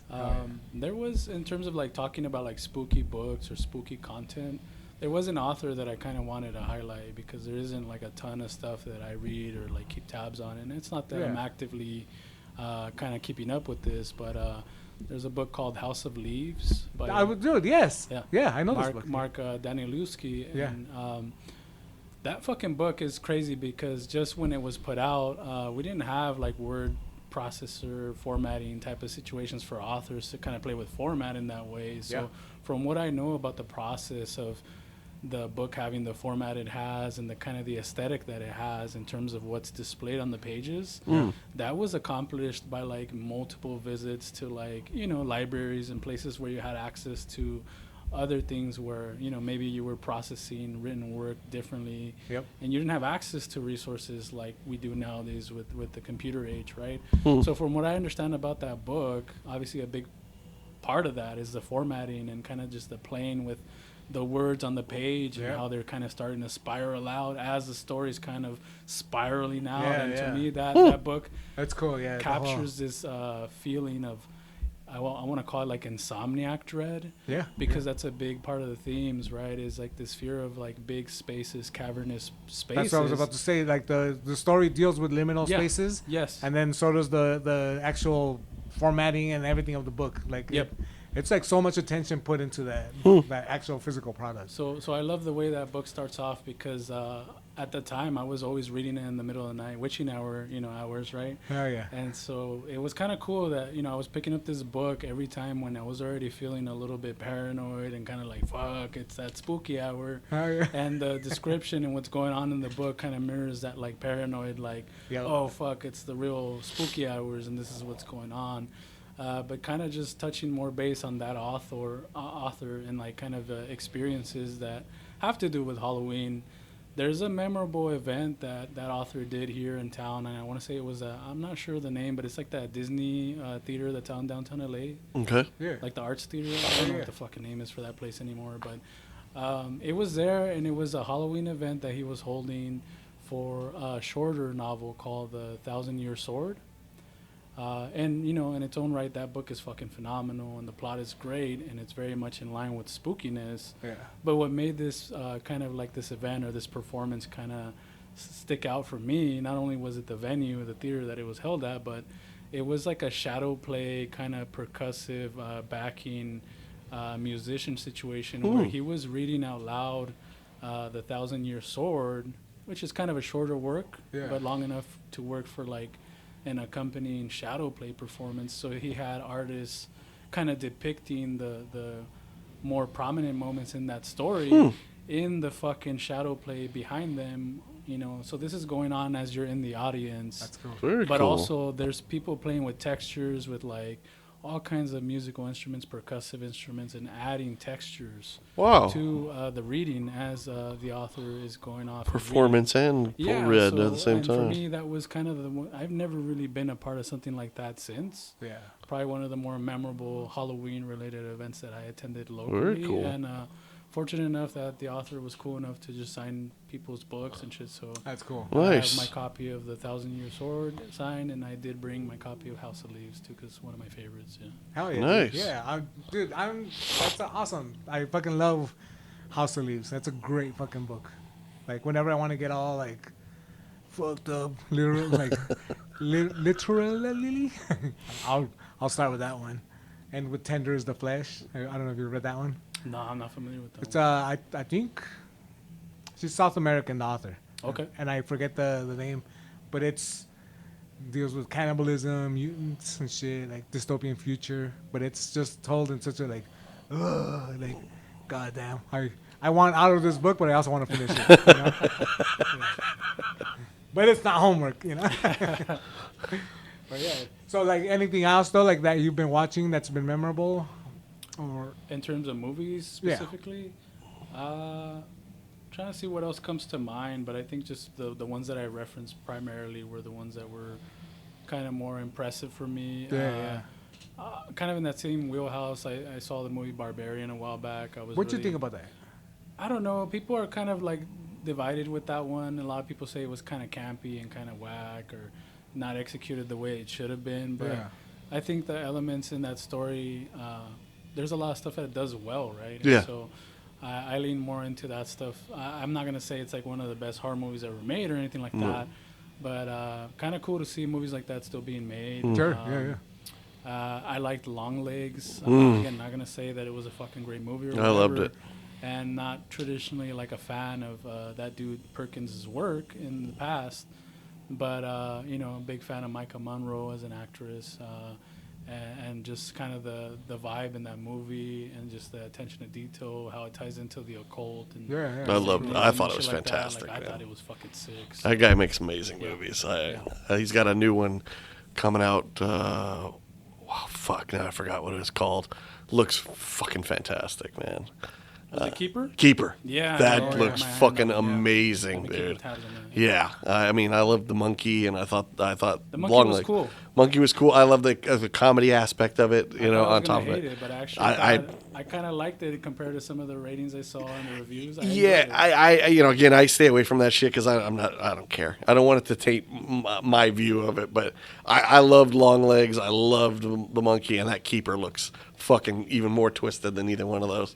So I hope more continued stuff from that guy. You know, that dude has the gravitas too because his dad was Anthony Perkins Yep. Yeah, from yeah, Psycho. Yeah, so I like that playing a factor, like that whole family, like murdering and like destroying the family, those dynamics, Right. those concepts and ideas that he weaves into his films. Right. That shit's interesting as fuck to me. And Yeah, dude. what I was reading about Long Legs is that it tied into the Benet Ramsey case, Yeah. right? And his ideas for like, I guess he found out that there was a doll in her image in the basement when she was murdered. And that kind of played into his idea and aesthetic for building that aspect into his film. So I thought that shit was fucking... Yeah, that's cool. Like, that's bananas. I wouldn't... yeah, ever dude. think to do Yeah. something like It's nice that. to just see another new voice in all of this. I think that's the kind of stuff I like more. Is like I'm not into the grimy shit. I don't need a lot of blood. I like something that has like a weird story, psychotic stuff going on, or what the hell? How did this happen? The blood and guts stuff usually. Other than some like a High Tension or Descent, I do fuck with those. I definitely think those are well done. It's kind of after the fact. Where like a Saw, stuff like that, it's like it just feels like gore for gore's sake, and for me, for my Gore porn? taste. Yeah, just not my kind of. I like something that's. I don't mind blood and guts, although I usually turn my head. But it's just to say, like I like there to be more of a story behind it than just simply horror. You know what I mean? That's usually where I. There's a movie I like to recommend to people, and it's funny because I don't really fuck with westerns, right? But the movie Bone Tomahawk. Oh, it's fucking great. Oh, familiar with it? hell Yeah, it's great. dude. It's a great Bone one. Tomahawk is such a fucking crazy movie. Yeah. Fuck and yeah. It's such a fucking twist, and it's crazy, the pacing. Like, Yep. I'm not going to lie, a large portion of that movie is kind of slow. Yeah. And the fact that I'm not a big fucking fan of westerns, I was already kind of like, I'm probably going to fucking hate this shit. Yeah, yeah. Nah, man. No, it's probably good. one of my, like, favorite mixture of genres. Yes. And I will consistently recommend that fucking movie to anyone. Yeah. I think it retains some of the gory shit that Oh. people enjoy from like Terrifier, but the plot and the storytelling in that movie is That's fucking great. phenomenal. Yeah. The acting performances are phenomenal too. They split that dude open in half. It's just Yep. like, what the fuck just happened? The vivisection. Yeah, fucking Have great. you seen Ravenous? That's one of my favorites. I think underrated. Guy Pearce, Robbie, It's not like an older movie, like It's 98. like 90s. Yeah. Guy Yeah, Pearce and the guy from Train Spotting. That was the guy who beats the shit out of everybody. I haven't seen that. Oh, one. do yourself a favor. Good one. Great. Oh, it's Yeah. one of my. It's on my list. It's of what I think is an underrated. I see it on a lot of underrated lists. Which one? Train Spotting? No, Ravenous. Right? Oh, but I rarely see it on any Dude, kind it's of like. one of my absolute favorite movies. I love that I've movie. seen it on a list as well. Do yourself a favor. It's And the soundtrack is fucking bumping, Yes. dude.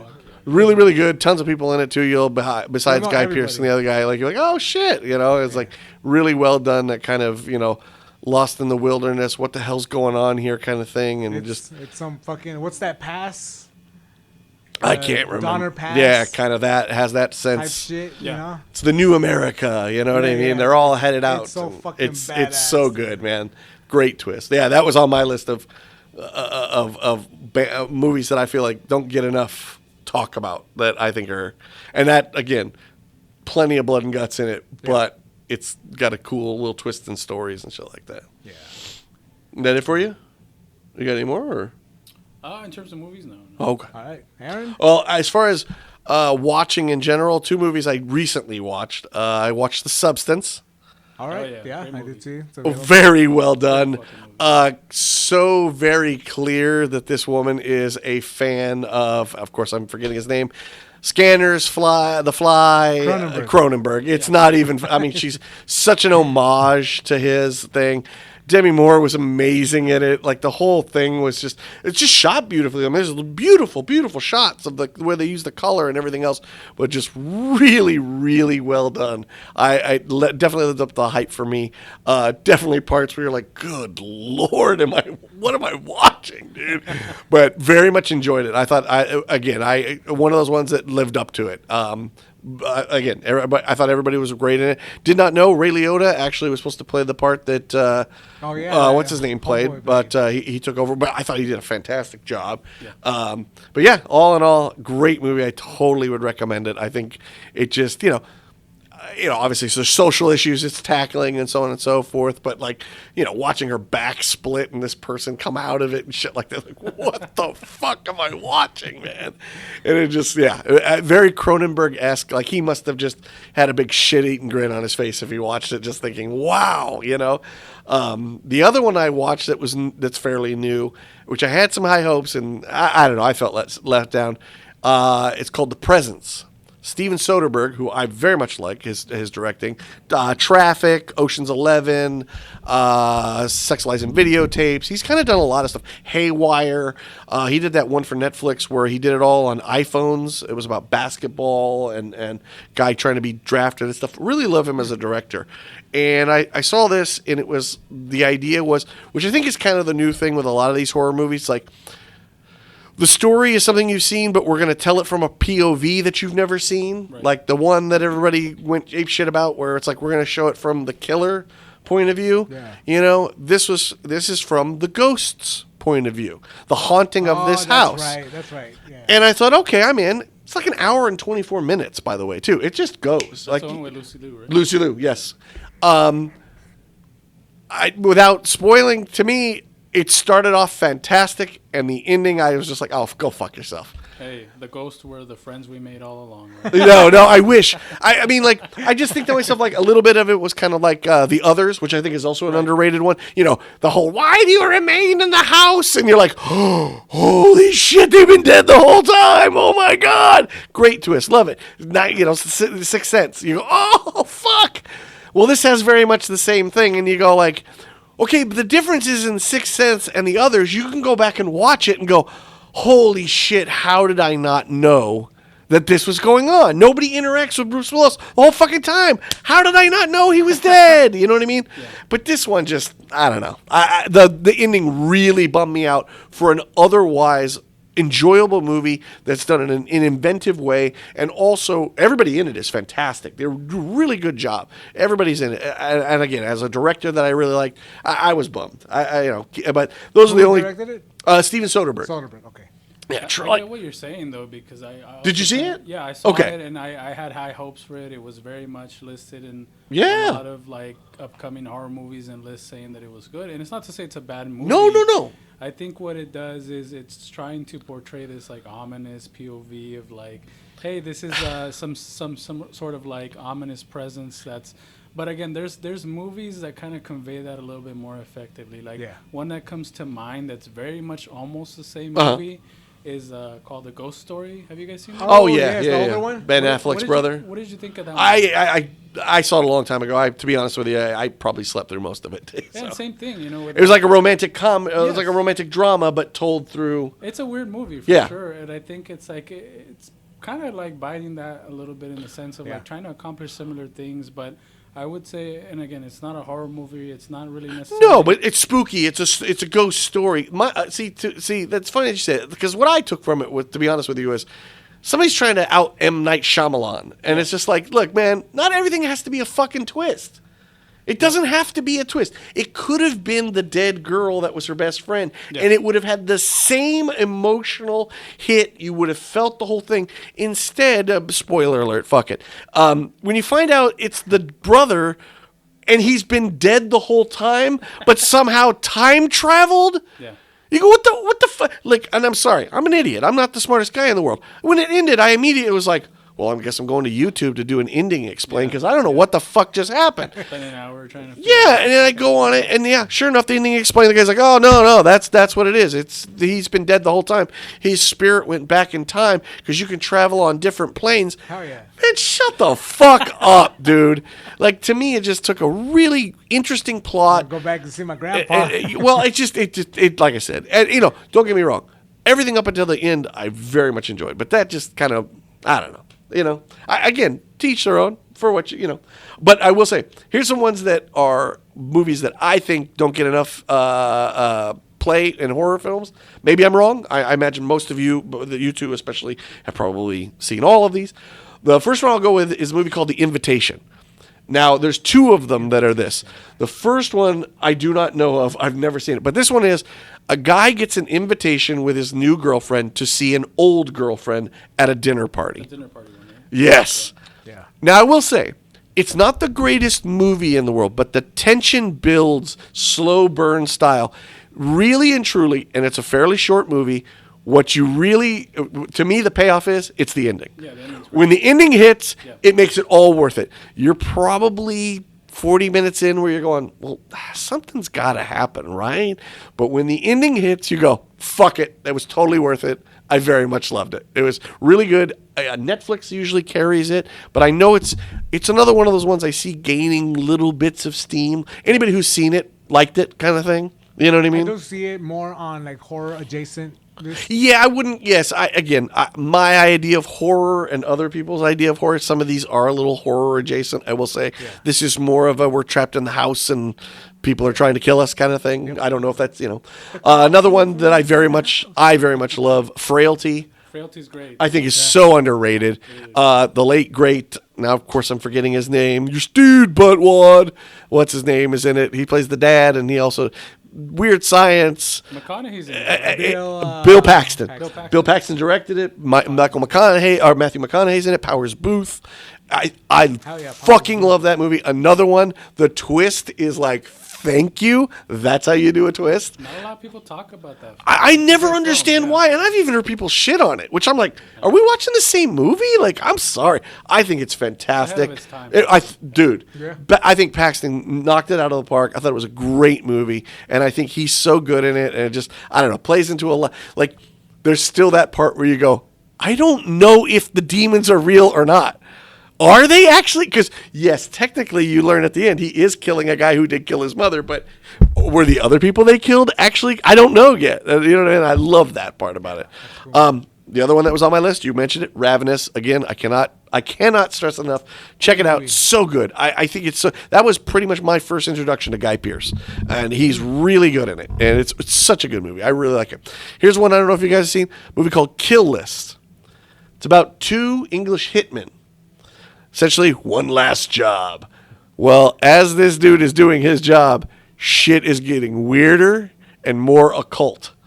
And it is fucking crazy towards the end. Where they end up in the tunnels at the end, right? Yes, where he fights the person that's wearing the... Yeah. Okay, you've seen it. That, like, Wicker Man kind of like... Yes. Side of the shit, right? Dude, it does have a little bit of that. I mean, it is like... It goes from 0 to 60 real quick when things start getting weird, and you're just like, I don't know what the fuck's going on anymore, man. But it is a trip, and I see it on a lot of underrated lists all the time. I would highly recommend it. The Kill List, really, really good. Do they say the line? No, not the bees. No. It would be nice.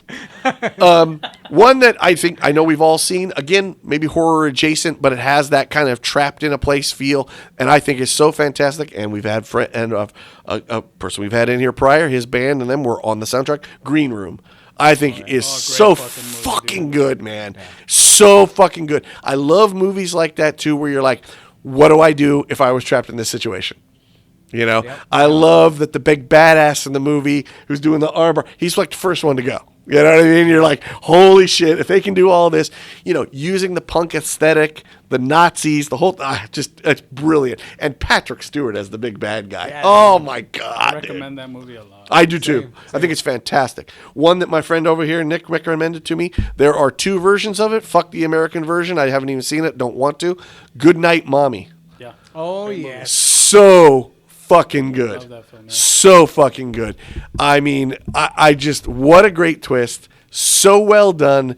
And the only thing I have to say is, and I rarely get this right, I did guess it about 20 minutes in. My family was watching. I went, oh, shit, I just figured it out. And they're like, what? I said, no, I'm not fucking ruining it for you. I'm not going to ruin it for you at all. And I turned out to be right. Fucking fantastic. Another fun story, a side story of that is, I remember when Nick recommended it to me, I told him that's amazing because it's the same thing I yell out when I come. But, and the worst part about that was, I'm pretty sure that was also one of those times where his phone read it out loud and his wife was present. yeah. So I was very embarrassed. Yeah, no, I felt very embarrassed on that to a point. The other one, High Tension, again. I cannot. High Tension does get a lot of heat. And it should. It really. Yeah, it does. Great twist. Gore like a motherfucker. Yeah. I mean, wow. And so gritty. It's just, it feels like you feel like you need to take a shower when it's all over. Like, I'm dirty from watching this. It's honestly one of the ones that I think when it was made, it was so good. Yeah. And in recent times, that we're not going to touch this one for a while. Good. We're not going to remake it. I for a hope while. not. I Because- just, oh. Dude, that one And one that has an original ending that I don't think is better than the one we get, but it is interesting. Yeah. If you watch it, check out the alternate ending. I think it's really interesting. Yeah. And my last one, and I might get shit from this from a lot of people because I know it can be a little divisive, but to me is my top horror film all time. It is number 1, the one that scared the living shit out of me. And I don't mean like early on with like Freddy Krueger's and Jason's. Those scared me when I was a kid, but I don't give a fuck about them anymore. Blair Witch Project. That movie fucked me up the first time I watched it. And even still, it's so fucking well done and such a moment in time we will never recapture because of the internet and everything else. Which one, what do you like the fact that the moment in time? Because I agree. Please. 1999 Yeah. was a great fucking year Well, you for that. just the part where there was just enough internet that they could make a post Yep. and tell you about lost footage and these people, but they could hide them in a fucking hotel and nobody knew how to find them or knew what was really going on, and it made it feel like, wait, am I watching really found footage? Yeah. I just, like I said, and I love that movie. Oh, the creepy aesthetic of it all. If you've ever gone camping, you've heard those fucking noises. Maybe not a yelling woman, but you've heard the snapping of twigs. You hear weird shit. Oh, yeah, and then yeah. just the ending. Although I will never forget, first time I watch it, I'm watching it with my wife. She must have missed the part where the guy talks about putting them in the corner. Yeah. The movie is coming. We were living in Missouri at that time, and dude, the wind was whipping. I mean, the weather was perfect for this movie. It really, really was. And you're just like, holy shit. And when she goes downstairs and he stands in the corner, I literally remember jumping off the couch going, holy shit. And my wife goes, what? And I go, what do you mean what? He's in the corner. She goes, yeah, I know. What? I was like, oh my God, no, we can't rewind it. I can't rewind it.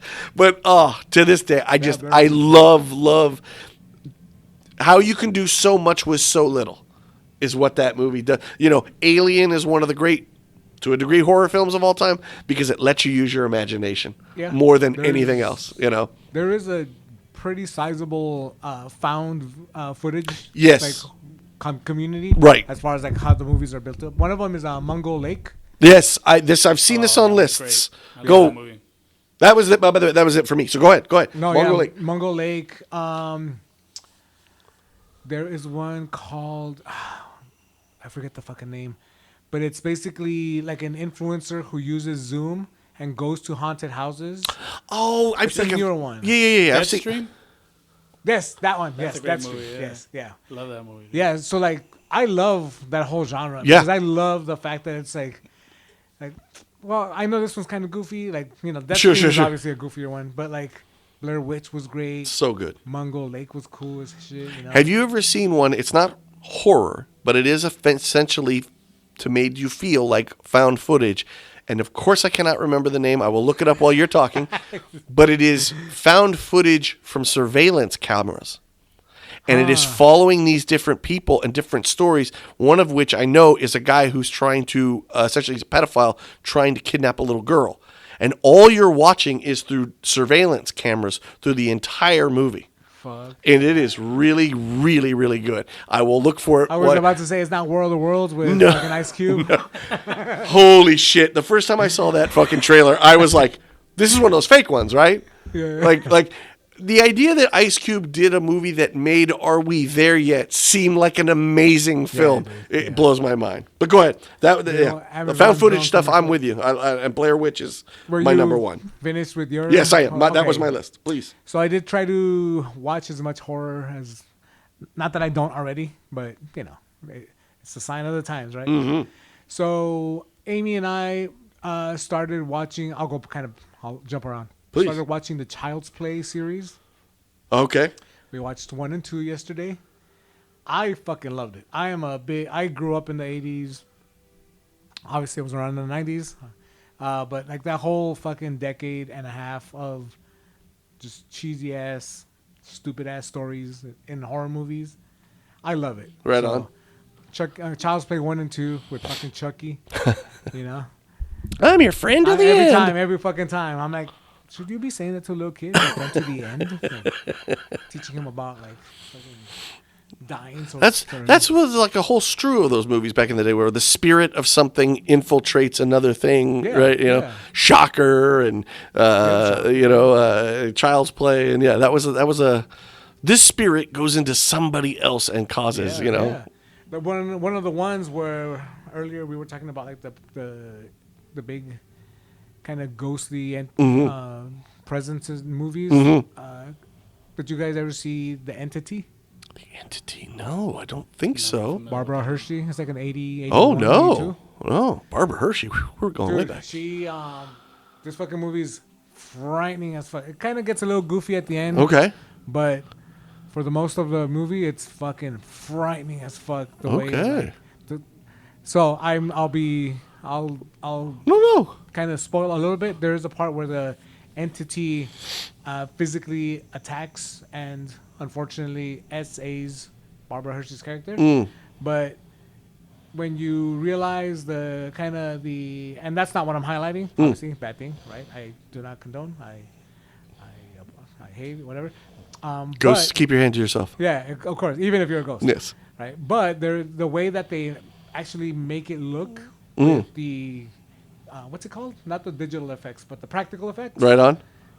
Pretty fucking scary for its time. Oh shit! Okay. Yeah. Entity. All right. The Entity. Yeah. So I watched Child's Play, The Entity, and then I rewatched this Turkish movie from like around 2010 called Baskin. Oh. Oh, I've seen Baskin. You've seen it? Dude, crazy fucking movie. Crazy, right? So fucking crazy. So that director has another one that I would love to see based on a witch. The same people who are in Baskin are in the other one, but the movie about the witch is based on a short film that he did, also based on the same witch story. Yeah, I forget the guy's name. It's Turkish. I'm not gonna try it. But if you can find the witch movie, I forget the name, or Baskin, check it out. It is gory and shit. It's got some fucked up shit in it. Kind of Hellraiser-y parts in it. Okay. But it's so fucking good. Right on. The movie I was looking for, I just said it actually. It's called Look. Look. It's interconnected stories are told entirely through images captured on security cameras. That's cool. Yeah, it's a very cool movie. Penn Jillette turned me onto it, and I had never. And he thought that along those lines of the found footage idea that to tell it in something that wasn't a horror story, but kind of has horror shit going on in it. Yeah, Look. Yeah. So and then because I knew we were going to have Kevin in, I rewatched a movie that I think he and I both enjoy, which was Return of the Living Dead. Fuck yeah, dude. Constantly, I will always cite that as like one of my favorites ever. Yeah. Right on. Great fucking movie. Fucking love that movie. Everything about it, just the way it moves, the pacing, the dialogue. It's fucking dumb, Shut your mouth, boy, if you want your job. My job. Yeah, dude, it's so good, And then, of course, great soundtrack. You get the nakedness of Linnea Quigley, Oh yeah. not just in regular form, but in zombie form, when she fucking eats the bum at the end. Yeah, dude. I love fucking Return of the Living Dead. Right on. Zombie movies are like one of my favorite in the horror genre. Nice. Yeah. Night of the Living Dead, Dawn, Day, and all that shit. So, I haven't watched horror the entire time. But if you're going to end this month, make sure you watch some George Romero movies. The king of it. Hell yeah.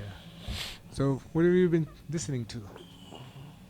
I think music-wise, some highlights that came out recently. The new Titan Blood record, and Titan Blood can't fucking miss for me. That's like Yeah. a band that anytime they put out an album, I'm just automatically paying attention. But yeah, it's an automatic like heater. It's a banger. That's probably one of my favorite albums recently that's been put out. The new Black Curse record is really good, and obviously Yeah, that was we really already good. discussed Yeah. Primitive Man. Right on. Some of the associated acts, but Black Curse, from their debut album to even this new album, which from what I remember, it's like some of that stuff's demo material from before. Oh, the debut shit. album, but both really solid releases, and talk about a band that I can't wait to witness them live, and hopefully they make their way out to LA soon. Right. But really want to check them out and shit. Yeah, much respect to them. Other than that, I really like in hip hop. I enjoyed the Freddie Gibbs Alfredo Fuck yeah. sequel record. That shit's fucking great. Also, kind of just listening a lot to the new Earl Sweatshirt record. So those two right now have my attention when it comes to like hip hop shit that I'm into. That's primarily the ones that are coming off the top of my head right now for shit that I've been into. Nice. Right on. Oh, yeah. How about yourself, man? Well, as far as anything recently, I definitely I went down a huge rabbit hole. Still am with and you'll know us by the Trail of Dead. I always had source tags and codes. I fucking love that record, and it was just one of those ones where I realized, why the fuck have I not bothered to listen to any of their other records? So the first four I have just been on repeat. I can't get enough of them. Another one I explored a little bit deeper in, some latter Deicide, which was cool. Stuff like the one that was I'm trying to, because I'm so bad with these fucking names. Wow, I can't even read my own writing. Stench of Redemption, which I thought was that album. well, and I think that's one of the first ones you get Ralph and Jack on guitar. Yep. And the thing that blew me away was, they were calling it neoclassical, but the kind of melodic leads. Yeah. What a great juxtaposition to everything else. Especially on that title song. Absolutely. I thought, wow, it just really like shines through. And I know both of those guys are like, top-notch guitarists, Iced Earth and, Cannibal Corpse. The other one was Till Death Do Us Part, which I really enjoyed. Some doomier parts on that too, which kind of blew me away. I thought was really neat. And then God dang it! I don't know why I can't. Something at the end. I wish I was better at these titles. Anyway, it was like one that I read a little description. And it was like very close to more of their kind of brutal Legion days. I was like, well, you got me. And I listened to that. Fuck yeah, man! And it just for a band that sometimes gets lumped into, you hear one Deicide, you heard them all. Like No, that's not there's some low points in some of their discography, but there are some real high points in the latter stuff when you pass those first four. There really are. Man, and I was just really blown away by that. Otherwise, I wanted to highlight some of what I think is good Halloween music. I don't know, being a metal fan and listening to stuff like Deicide and black metal and stuff like that, I guess most people would assume that's what you listen to. I don't, because I listen to that in June, so it doesn't have to necessarily be October. So obviously there are ones that I think most people would, Typo Negatives, Misfits, Sam Hain, absolutely. Those are, no doubt. Those feel very of the spirit of Halloween. Sure. No doubt about it. Although I will say, one thing that I think, Typo Negative's World Coming Down, more so than Black Number One, I think is they've got the green creepy green light and Pyretta's Blaze and stuff like that I think are way more of the Halloween vibe than even October Rust to some degree. Although that is another one. Obviously, it's got October in the title. But some of my favorite ones that I really like is I usually go towards more darker ambient or like noise kind of industrial stuff. That feels more dangerous, more evil, more kind of, I don't even want to describe the rest of it for fear of being arrested kind of feeling that it gives me, that I really like how it makes me feel when I'm listening. So my number one, which will I usually always be my number one kind of music around this time of year, but that album in particular, Lustmore's Heresy, I think is one of the scariest albums in the world. Headphones, dark, it's fucked me up more than a few times, where I guess it would be the closest thing to feeling like there's something else in the room with me, and that's really just my fear is probably what's in there. Sutukexen, I fucking love those guys, like noisy black metal. Luciform and Behind the Throne, I think, are both great ways to kind of just do something dark and evil through, when you're in this time of year. One that I very much love, and it gives me that same sense, is Danzig's Black Aria. Yep. I would go with even two, though it's the lesser of the two Black Arias, but Black Aria I love it. I absolutely love it, and it always gives me that kind of spooky, kind of cool little October-y feel, Brighter Death Now, their albums Inner War and Promises of Death, like just ugly, disgusting industrial noise that just feels ominous and just, murderous. And that's what I look for. Gnaw Their Tongues, I think, is another one.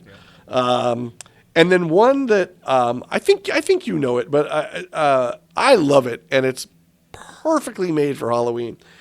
Eerie Vaughn and Mike Morantz, called Uneasy Listening. Yep. It literally sounds like the soundtrack to a horror film that's just never been made, but you can picture each scene that these are all for. And I love listening to that record this time of year. Always, to me, I would recommend it. Not on Spotify for those who use it. Is on YouTube. You can definitely find it there. I think you can sometimes get it off of Yuri from time to time. Well, yeah, I think you can find it on Discogs for probably like $1.50. Yeah. Or $50 from yeah, right.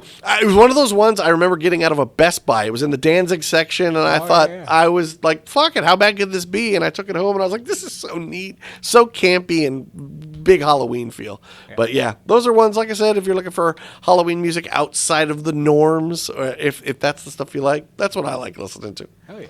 How about yourself?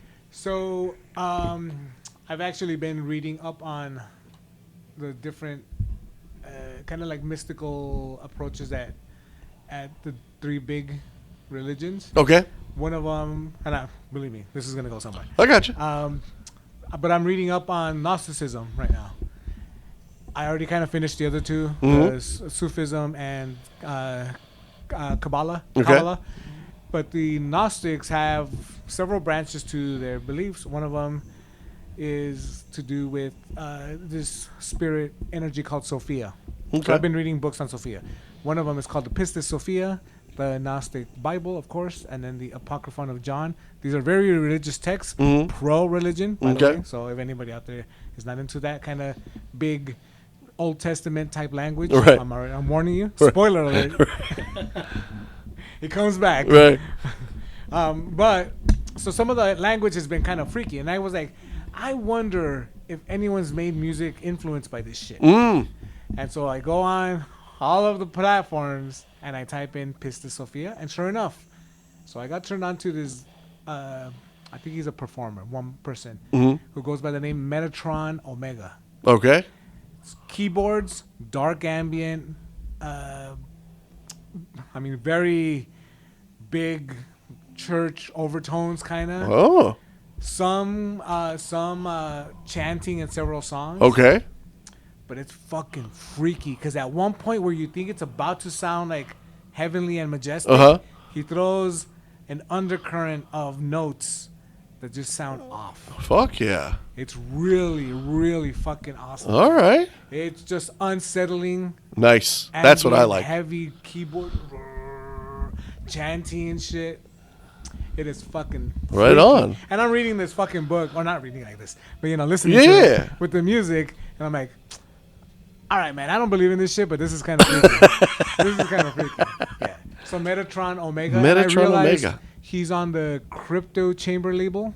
Okay. Oh, yeah. Great dark ambient label. Right, yeah. So Amazing. I Yeah. knew you would know that. That's why I Always was putting like, out good quality shit. And Aaron is talking about dark ambient. I'm gonna talk about it too. Yeah. They put out tons of amazing they have shit. Atrium Carcery, I think is one of them. Yeah. So Metatron Omega, fucking awesome shit. Right on. Recently we went to go catch up with the Caballero brothers, Right on. and one of the opening bands. I really fucking liked them a lot. Genocide Pact, Okay. I know the name. kind of obituary influence. Okay. You know. I know you love some obituary.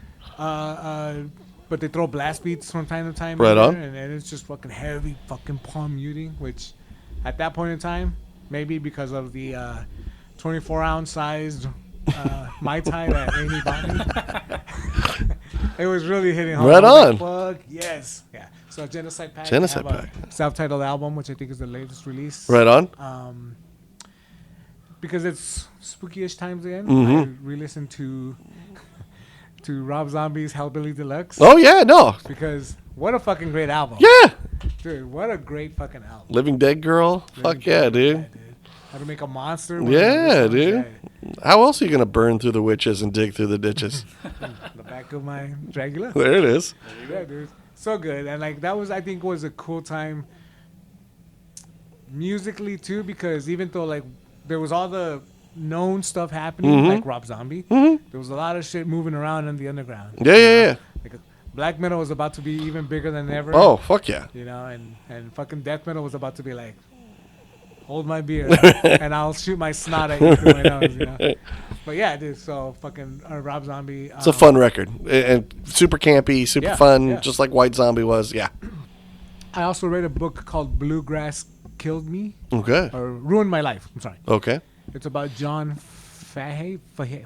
Fahey. There you go. Okay. So I listened to John Fahey's music. Okay. Yeah, I know the name. Sure. Bluesy kind of guitar player. Bluegrassy guitar player. Yeah. Short bursts of guitar. Okay. But it's creepy as fuck, dude. Really? It is Okay. super creepy. And then in the book, he talks about having like weird spiritual beliefs where it's not necessarily God that he worships. Okay. And apparently there's a line of that thought pattern in a lot of his songs. Okay. So I was like, you know what, let me listen to this shit. And I was like, you know what, fucking honky ass, play some scary ass fucking music, dude. And for like when you think about the time that it was being played, Sure. it's pretty fucking creepy. Yeah, no, Like, it's, again, unsettling shit. Like I said, to me, that's even with horror movies. I like stuff that's unsettling. It doesn't have to be gory. I like stuff, you know which one? I don't know why. I just thought of it. But I think we're all fans of it. I know Nick and Midsommar. Oh, yeah. Fuck yeah. That guy, to me, he can do no wrong. All of his movies have just been amazing. But Midsommar's. Did we talk about this already? Finally Please. finished up The Lighthouse with Amy. Oh, the movie. The movie. Oh, okay. Yeah. Dude, No.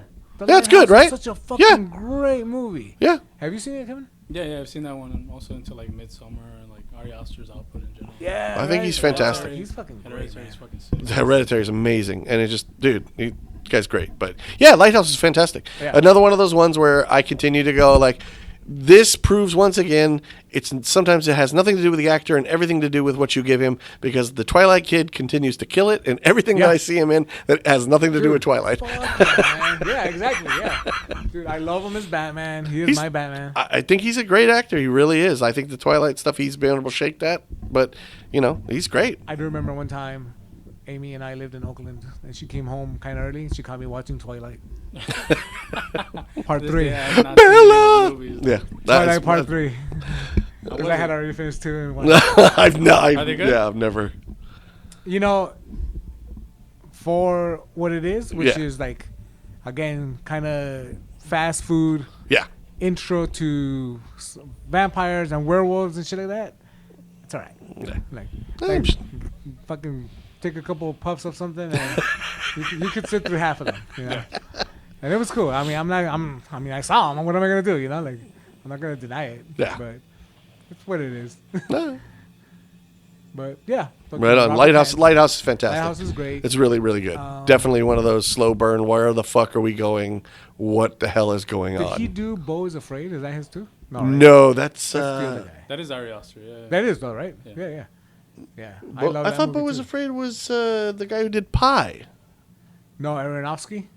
I thought that. No. Oh, okay. All right. He did Mother. He did Requiem for a Dream. Yeah, Mother and Requiem for a Dream. I know for a fact. Yeah, it's Black Swan. Yeah. Okay. Swan, yeah. All right. I thought that for whatever I Was reason. Afraid is a weird movie because like the social commentary and Yep. just the anxiety of modern living is fucking represented so well in that movie to an absurd degree. Dependency on somebody. Yeah, Him but and the just mother. the length and just the themes and I'm like the execution and like a lot of movies, third acts, it didn't resonate with me. Same thing with Eddington. That I haven't movie seen he that just one made. either, You know, big fan of him, obviously. I just feel like between that, Beau is Afraid, he's kind of just, I don't know, maybe he needs to just go back to doing horror and like, Well, I think, but, been there, done that type of thing. He's probably over it, you know what I mean? Well, I don't know. Isn't it the next one? Or no, I'm thinking of the Nosferatu guy. He's doing Werewolf, right? Werewolf. Yeah. Um, I figure you can't hit them all out of the park. You know what I No, mean? and that's true. And Beau is Afraid is on my queue on HBO, and I can't bring myself to fucking hit the play on. I think I've said this before. There is a channel that I've referenced in the past called Novum. He does kind of an academic breakdown of the, like A24 and all Oh, the actors. yeah. He did one on Beau is Afraid. Mm-hmm. It's I think it's like 10 hours. Wow. Jesus Dude, Christ. But he dissects every fucking detail in the movie. It is great. I recommend it. Okay. It's Sure, next time I have 10 hours. yeah, I know. Well, dude, that's what I was like. One day I was like, well, I'm not gonna go visit my mom because everyone's sick over there. Sure. So No. I'm just doing my fucking dailies around the house. I'll break Put it that shit in the bag. I'll break it into 5-hour pieces. Yeah, dude, that's 2 days right There you go. yeah, dude, it's such a good breakdown. But Beau is Afraid is a trip, dude. Like it's if the symbolism that guy that broke it down, if it's true, it is crazy telling that story. Yeah. Oh, and for those who are listening, if you haven't seen it yet, too, Weapons is on HBO. Just Yeah. premiered Great yesterday. movie, yeah. Oh, Fucking did you- fantastic. Did either of you guys have interest in that movie, Kato? Kato, I do not know this one. It's on HBO. Kato. No, I don't Dude, know. it's kind of a time travel movie. Oh, that Cattle Lake one? Yeah, Kato. Oh, yeah, fantastic. Well, you know who that is, right? It's Mr. Shyamalan. Yes, I know. Okay, Yeah. I just want to make sure. I know. because Who once again, every now and again. the twist now is that he's gonna make a good Right, movie. right, that's the twist. Holy shit, he made a good one. Yeah, exactly. No, I love that. I thought that was Yeah, that was really, such a really fucking good. cool movie, right? The girl in it too is in a fantastic HBO show called Sharp Objects that I would highly recommend. But yes, very good. I really enjoyed that. Again, one of those ones that has a really cool twist, but it doesn't feel heavy-handed, and you can kind of go with it. You know what I mean? And yeah, fun. That was. Finished Friendship also. Oh, Oh, Friendship's great. dude. Dude, I love that guy. Have you He started Chair Company? Dude, Chair Company. Hell yeah. Oh my God, I've only seen one episode and I already know I'm gonna love it, dude. Have you seen it yet? I have not, but Dude. I'm a fan of Dude, that shit, yeah, that one. I'm gonna just Please, I please. know we're fucking. No. But Black Rabbit. Yeah. Yeah. What do you think? I haven't seen it yet. No, I. Oh, okay. We're still in the middle of Task. Oh, I know. God. Believe me, I right. can't wait. And then Fucking Chair Task, Company. baby. That's our two right Yeah. now. But yeah, no, I Chair Company is fucking great. I don't know how this guy just. Although I did read the Friendship director directed the first episode, and he is an executive producer. But this is Richardson, or that's his last name, right? Robinson. This is his project, so that's why it feels so much like it's like an extended version It's of like his somebody skit else, show. He let somebody else write for him. Yes. And they got it fucking 100%. This one is him writing, though. This is him and his writing team. The show, the movie wait, wasn't. no, I meant the movie. Yeah, no. Yes, I'm with you because you're. Well, that's why I looked it up because I was like, did he write this? Because this feels like I'm watching his television show. Nope. And I'm like, oh man, that guy captured it perfectly. Yeah. No, I can't say enough about him. Then- The movie was fantastic, and that show is great. Found footage thing reminded me. Did you guys see Perfect Neighbor? Yes, No, I have not. hard to watch. I won't even. No. I won't spoil it. Although interesting documentary told, as he said, not found footage found necessarily, footage, but the police the cams. body The cams. whole thing, except towards the end, is told through body cams. It's heartbreaking. It's heartbreaking. It's absolutely heartbreaking, and it also just so senseless in every single way. But Soledad O'Brien, she's usually does sports reporting. You've probably seen her like on some sidelines. It's one of her first production company's documentaries, and I thought it was fantastic. She really came out of the gate swinging. It's really good, and it's absolutely heartbreaking. But I would recommend it. I think it's one of the few times I will say too. I kind of on the cop's side on this. I think they handled it as best they could within the law. I'm usually not much of a proponent for the police officers, but they caught wind of what this bullshit was from the very beginning. I did think that when it was time for everything to wrap up, Yeah. they maybe humored her a little bit longer. A little bit longer than they needed to, yes. If that was a black youth sitting in that interrogation room, they would not have given her that many chances to stand up and put her hands behind her back for sure. But, yeah, no, I would recommend it to anybody. I'm with you. Fantastic documentary, very sad, but well done. And I don't know, one of those social things that it talks about in ways that you see one side of a community that's beautiful and then this ugliness that enters it. And it's really sad, but very like up to date with the social commentary. For sure. Yeah. But yeah, so cool. Kevin, thank you so much. This absolutely. has been fantastic. A pleasure and honor. You have graced Rehearsal Room Studios with your presence. Don't let it be the last, please. Where can we find you? Every spooky season. Yeah, you're always invited back. Where can we find you next time? Are you going out to any shows you want to kind of spotlight for a bit, or do you want people to find you online? I think I'm trying to lay low right now from shows, but the Behared show that I was just at recently was fucking sick. Right on. I think Born for Burning did that event. Shout out. I think right now I'm maybe looking at a show at the Echo like early December. Definitely want to try to catch maybe Primitive Man on the for sure dates here in December as well. I don't really have like a whole lot other plan in there, but yeah, definitely connect via social media on the Baneful Genesis Records Instagram page. Beyond that, I just want to thank you both for opening up this space for me to kind of just, sit here and yap a little bit about the shit that I've been doing over the years. I think not so much just as friends, but like, just seeing creatively what you guys are doing with the podcast and just inviting people and again, shining a spotlight on people that have been kind of putting in the work out here. That's really, impressive to see what you guys have done. So just even being invited and being a part of it, it's, truly humbling and it's an honor. Definitely wanted to spend a little bit of time just thanking people that are important to me in my life. Yeah, please. I want to give a special thanks to Esli Chavez. She's my rock, my support, my partner, going on almost now 7 years together. So definitely a great influence in my life.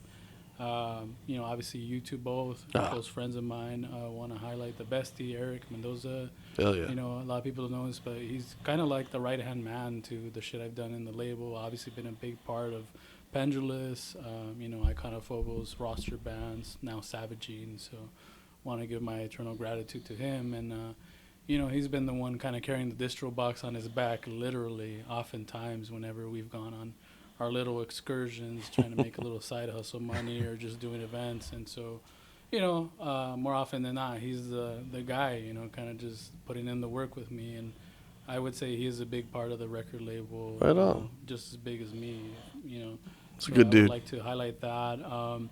Definitely special thanks to Alvin, Elegy Ensemble, Knucklehead, and just kind of want to highlight just what he's done creating the metal venue right now in LA. It's important to mention that. Not just that, but just booking wise and just scheduling events. He's been a big part here along with Dan Dismal, Church of His Eighth Day. Want to kind of just give a special shout out to both of them just over the years. Just kind of propping up bands and everybody locally. Obviously, you, Nick, with your projects. Yep. You've had some time there with Dan and with Alvin. So, want to highlight those people. Hell yeah. Important. Want to give a special shout out to close friends of the label of mine, Andrew Spaceships, the homie Spaceships. Gabriel Romo, Andrew Lusby, which we talked about earlier. We're all Gabriel lesbians. Salazar from Pestle and Death. Shout out to homie. Yosef from Analog Worship, another dude, label head that helped me tremendously, especially packing those faded orders. I remember seeing those pictures. Miguel Olvera, the homie, Johan, who's helped me tremendously with graphic design over the years. Shout out to him. My family, my brother Miguel, my brother Oscar, my parents, and a special shout out to my Smoking Too Tough crew from the NHL online game I play. Mark, Aaron, Abe, and Hugo. Every night just shooting the shit, playing video games. That's kind of the other side passion I have is I just game a lot. So Right it on. takes up a lot of my time nowadays. Kind of my winding down situation. But problem with special that. thanks to them. Special thanks to you guys. Again. Yeah. Thank you. Dude, thank you. No way, man. This is our honor. Believe me, man. Yeah, man. Thank you so much for making the time. and Absolutely. For letting us into what makes a label tick, and letting us know about your musical past. Guys, check out Speculum Irados. Of course, please check out Pendulous. It would mean a lot to both Kevin and myself.